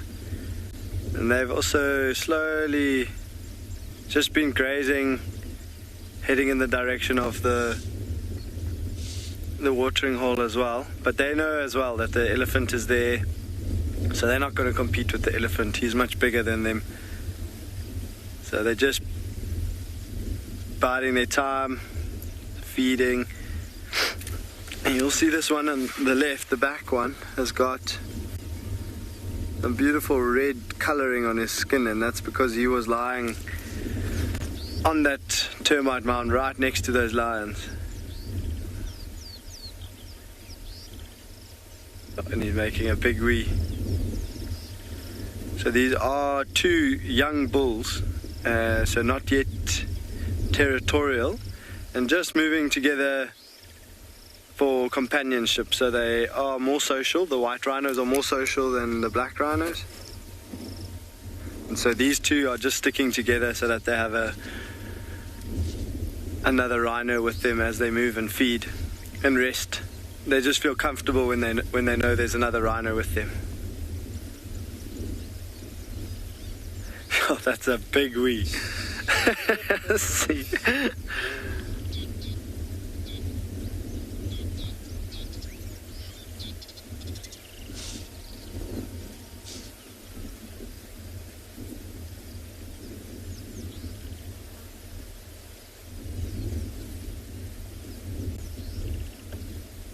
And quickly catching up with his buddy.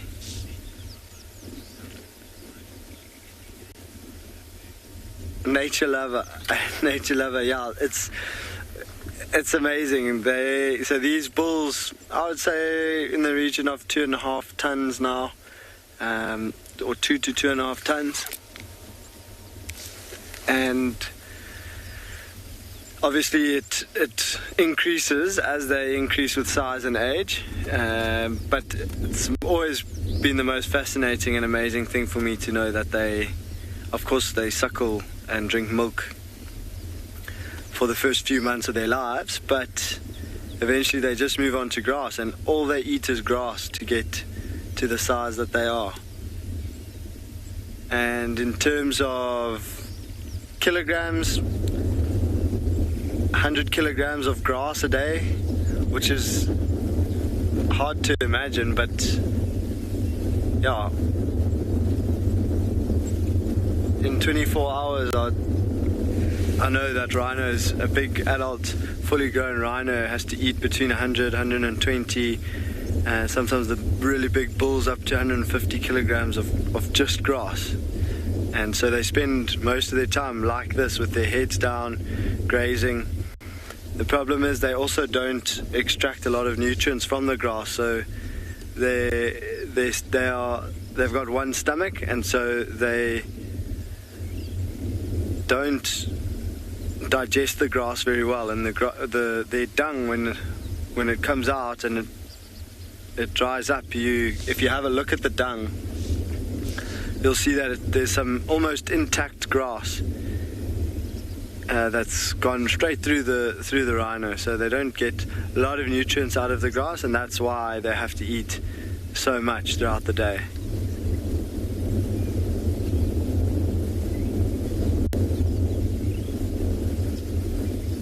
They're almost competing there for the best grass. Alright, so Glenn and I are going to be moving on from this area. I just want to quickly go past a spot where that female cheetah, for those of you that have been watching the last few days, female cheetah with the 3 new cubs that have only been seen once or twice now. I just want to go past the area where she was seen last night and see if maybe we have any luck this morning.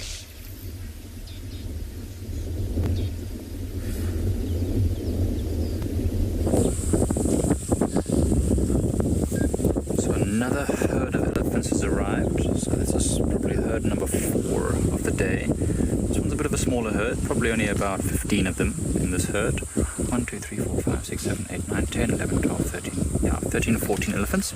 It's a bit of a smaller herd, but just adding to the total, I must say we probably have over 70 or 80 elephants that have come to the dam this morning, maybe even more, because there's about 10 young bulls that have also just arrived to our right, as you can see, not wet mud.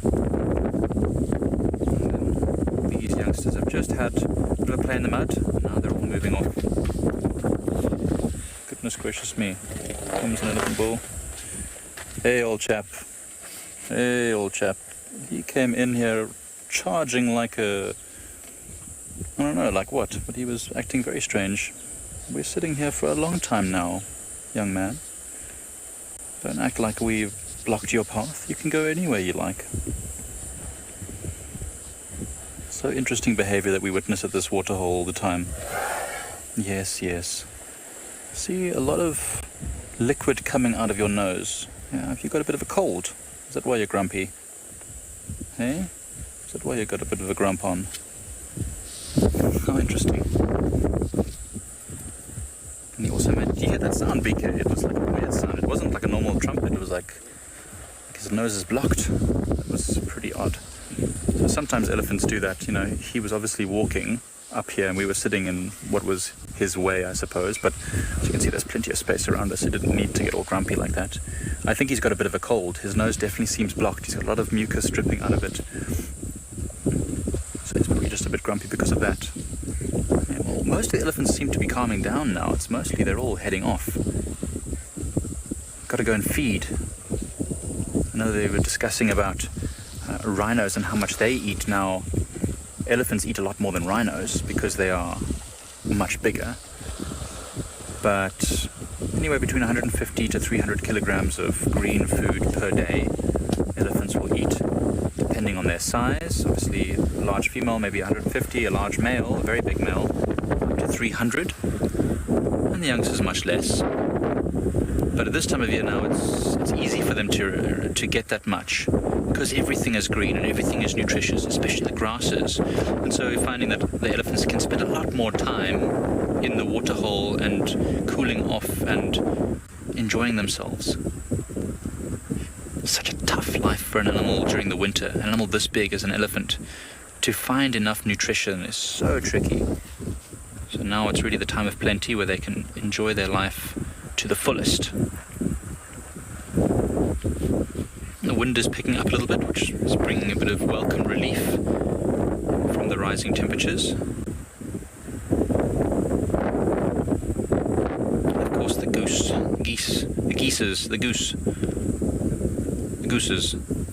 just slowly idling their way past the elephants. Now that most of the elephants have left, they can take to the water again without worrying too much. Always wondered why geese, these particular geese here, the Egyptian goose, are always hanging around the elephants when they're in the water. And I sort of have a theory that as the elephants disturb the mud, they also disturb things like frogs that are in the water, and maybe other things, aquatic insects. And that's what these geese will snap up.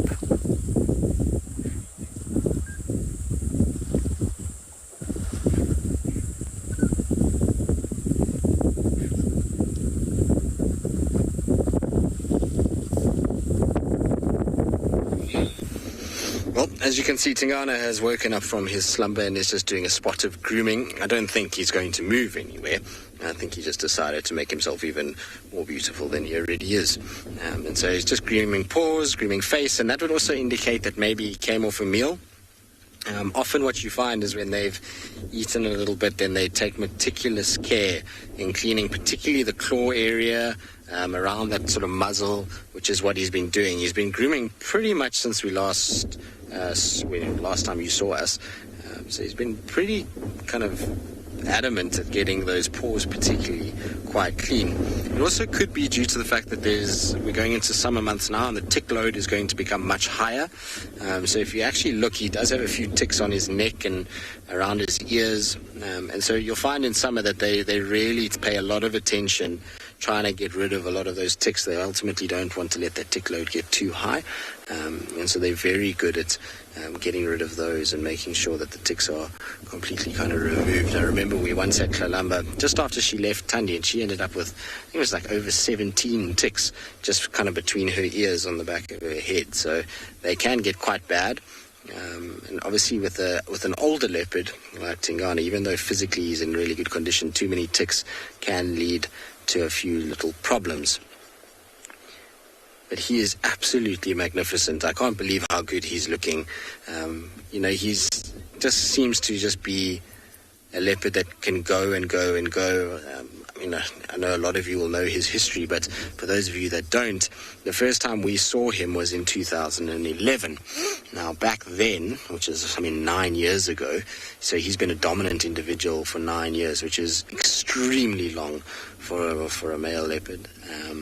And when he first arrived, we weren't sure on his age. We couldn't find where he came from. And so we don't know his exact date of birth, but we estimated him to be about 4 or 5 years old. Now, if that's the case, that makes this leopard 13, 14. Most male leopards that we see in this particular area will generally start to lose condition at around 12 years old, and very few of them survive sort of past 13, 14. So for him to be in the condition that he's in is absolutely phenomenal. Now, it could be that we got our aging a little bit wrong. But generally, when you start to see young male leopards arriving, it's anywhere between sort of 2 years old and 4 or 5 is when they start to make an appearance in a new area. But with him, when he first arrived, he already had quite a sizable dewlap, quite a big body.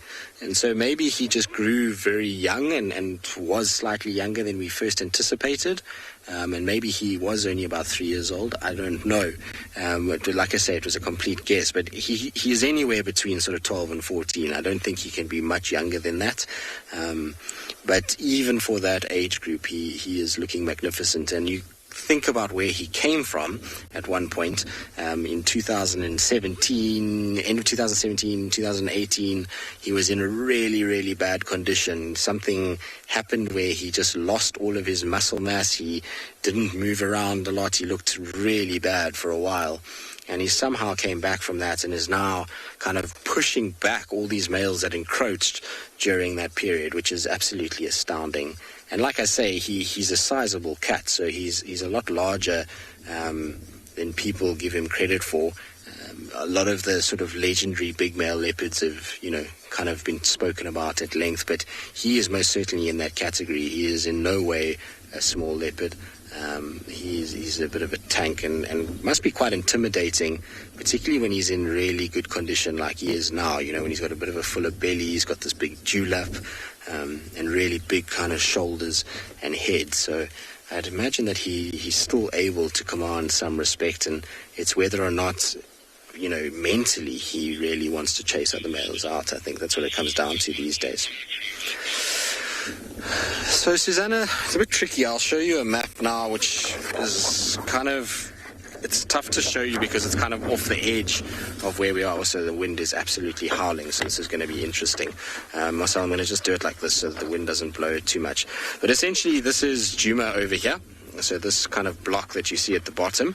Where we are right now is over here, just on the right, on the edge of the map, in a little pan called One-Eyed Pan, which is inside Simambili. Now, typically, this particular section or this area is where we used to see Hukumuri mostly, and he used to come in and kind of move his way around. So this was Hukumuri's territory until recently. Mulawati has been hanging around more to the south, so if you had to draw an invisible line kind of through this is where Mulawati has been seen. But the guys say that they've seen him on Simambili, but given the fact that they were calling this Mulawati, how accurate that is, I'm not really sure.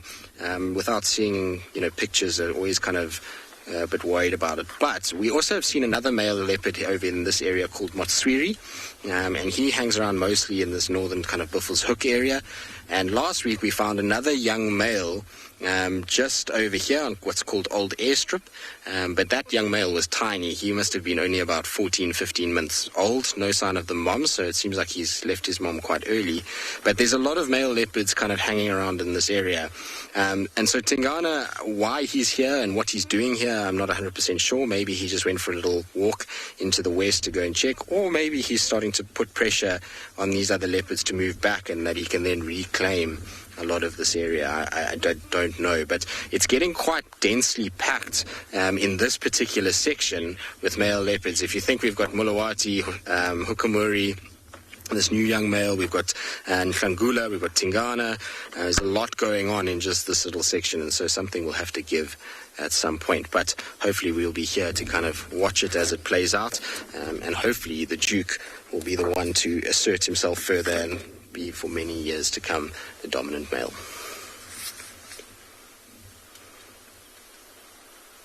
Come on, come on, come on. Yes, look at that, folks. Ludwig's bastard. Do you have audio? My second sighting on Tswalu, and something we do not see very often here. Ludwig's bastard. A bit smaller than the Kori bastard. And then you can see that nice light brown section on its back, or on its neck actually, and then that darker cap, very distinctive and very nice bird to see on Tswalu.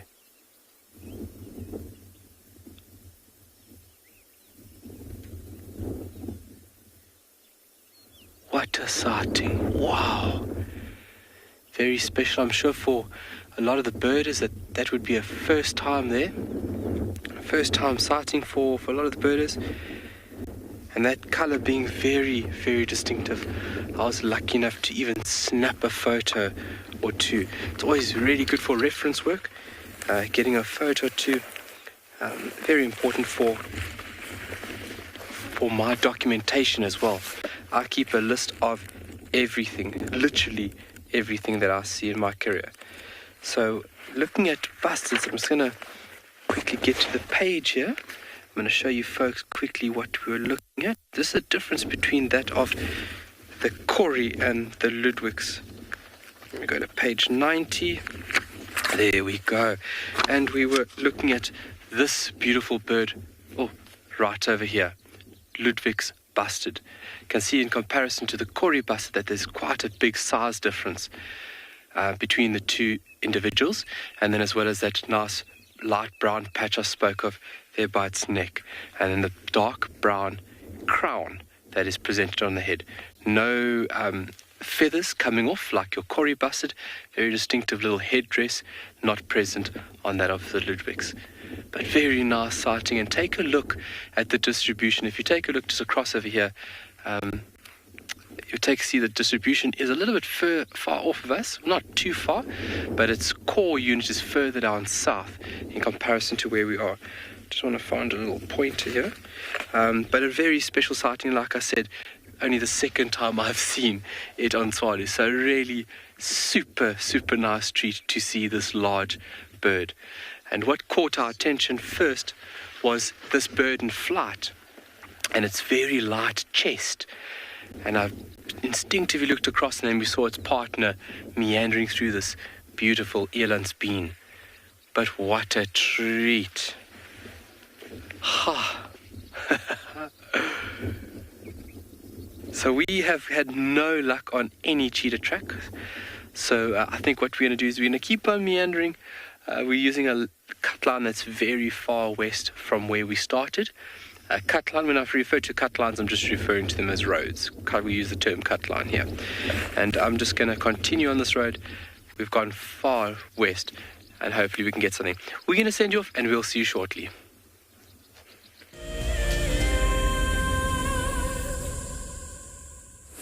Here we have a beautiful marula. Such a gorgeous tree. I just wanted to take it in for a little while, listen to the sounds. The wind, it's got this really beautiful cool breeze. It just makes me feel happy, and I hope it'll make you feel happy too.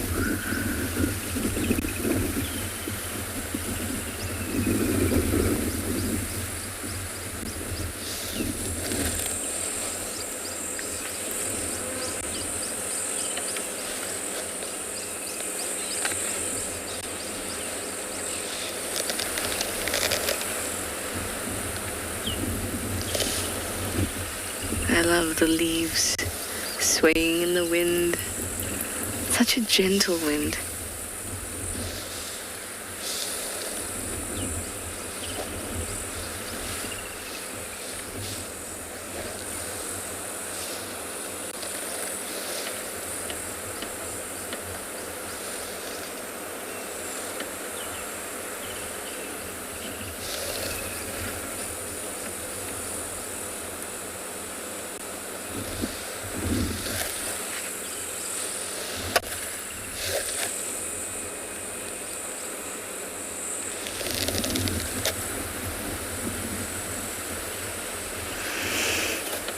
Couple deep breaths.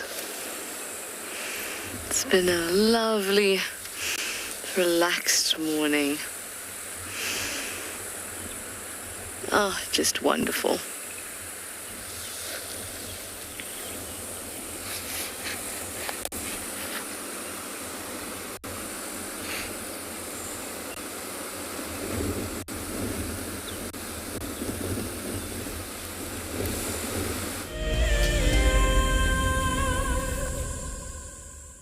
It has been a relaxing morning. It's been a funny morning, kind of quite quiet at times, but it's really nice to kind of finish with the Duke. It's certainly windy and hot, which is always an indication that change of weather is coming, so I wouldn't be surprised we get some rain tomorrow or tonight with this wind that's blowing the way it is. But been a beautiful morning nonetheless, lots of small things, which is always good. As you can see, Tingana is now down and sleeping. I think that's it for him for the day. I think he's found himself a nice little shady spot, and he'll just continually move with the shade as it goes. I doubt that he's going to find anywhere where he's going to kind of move to that's far away from here. There's water close by, there's shade close by, and so for him this is just a great place to lie down with that kind of fullish belly, and we'll find that he'll probably start waking up later this afternoon. Although we know that Tingana also is not afraid to walk during the day. Last week when we had him, he was covering serious ground all the way through the afternoon, even though it was fairly warm. So maybe he'll move a little bit, but I doubt it. I expect him to be pretty stationary here this afternoon, which is wonderful, because maybe that means that we can come and spend some time with him this afternoon. There was also a report of Inzutini on Simambili as well, so maybe she's going to still be around this afternoon, that we can go and catch up with her. A lot of you won't know who that leopard is. It's a daughter of Tiani, who's the daughter of Salahesh, which is the kind of western lineage within this area. We have had her, I think, I've definitely had her once on camera, but I think she's been on before again after that. So she's not a cat we see all that much of, but she's absolutely beautiful and very relaxed. So maybe this afternoon we'll try and see if we can go and find her before we kind of come down to where Tingana is and see what's happening there. But lots of promise. There's also apparently a kill inside Buffelshoek, which is probably the one that's intriguing me the most, because I would like to go and see who it is, but they say there's a kill there but no sign of the leopard. And the reason why I want to head up that way is because where it is an area where Luna spends a lot of time. And the last footage I had of Luna, which was probably about 2 months ago, she was heavily pregnant, incredibly rotund. And so if it is her up there, it would be a great opportunity to see if she returns under the cover of darkness late in the afternoon to the carcass, if she's got suckle marks and therefore, you know, the potential to try and start really putting in some effort to find a den and maybe relax her cubs, even if she's not that relaxed herself. So there's lots to kind of think about for the afternoon safari, which is always a good thing. It's nice when we've got options, that's for sure. I expect, though, that it will have to be after dark, that particular sighting, because I don't think she's going to come during the day. Even though there are hyenas present, she's not up the tree, obviously a little bit wary. And if it's not her, then it's a very shy male leopard, which would be interesting too, because that would be right in the heart of Ntlangula's territory. So lots to look forward to later.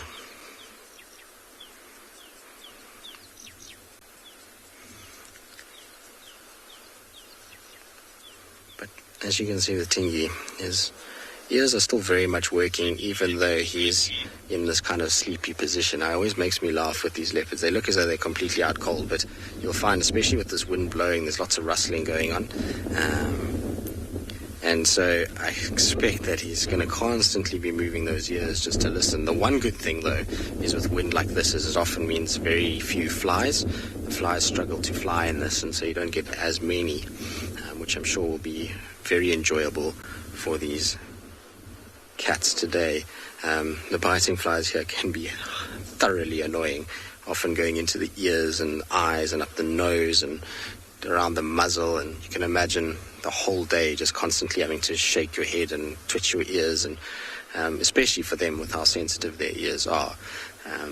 It must be incredibly uncomfortable. And we know for ourselves, when a fly lands on your face, around your nose or your ear or your mouth, it's not pleasant at all.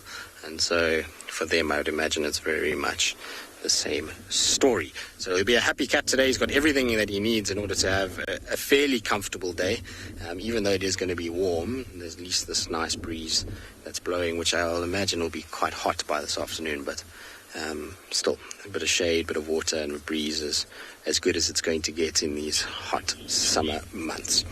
Anyway, it is that time of the day where we need to say goodbye to all of you. Hopefully you've had a wonderful morning. Seems like there's been a bit of something for everybody across all the various locations in Africa. We hope that you have enjoyed your morning. We certainly have. And like I say, lots and lots and lots of epic things to look forward to this afternoon. And so we hopefully will see you all for our afternoon safari. From all of us, goodbye. I'll see you later.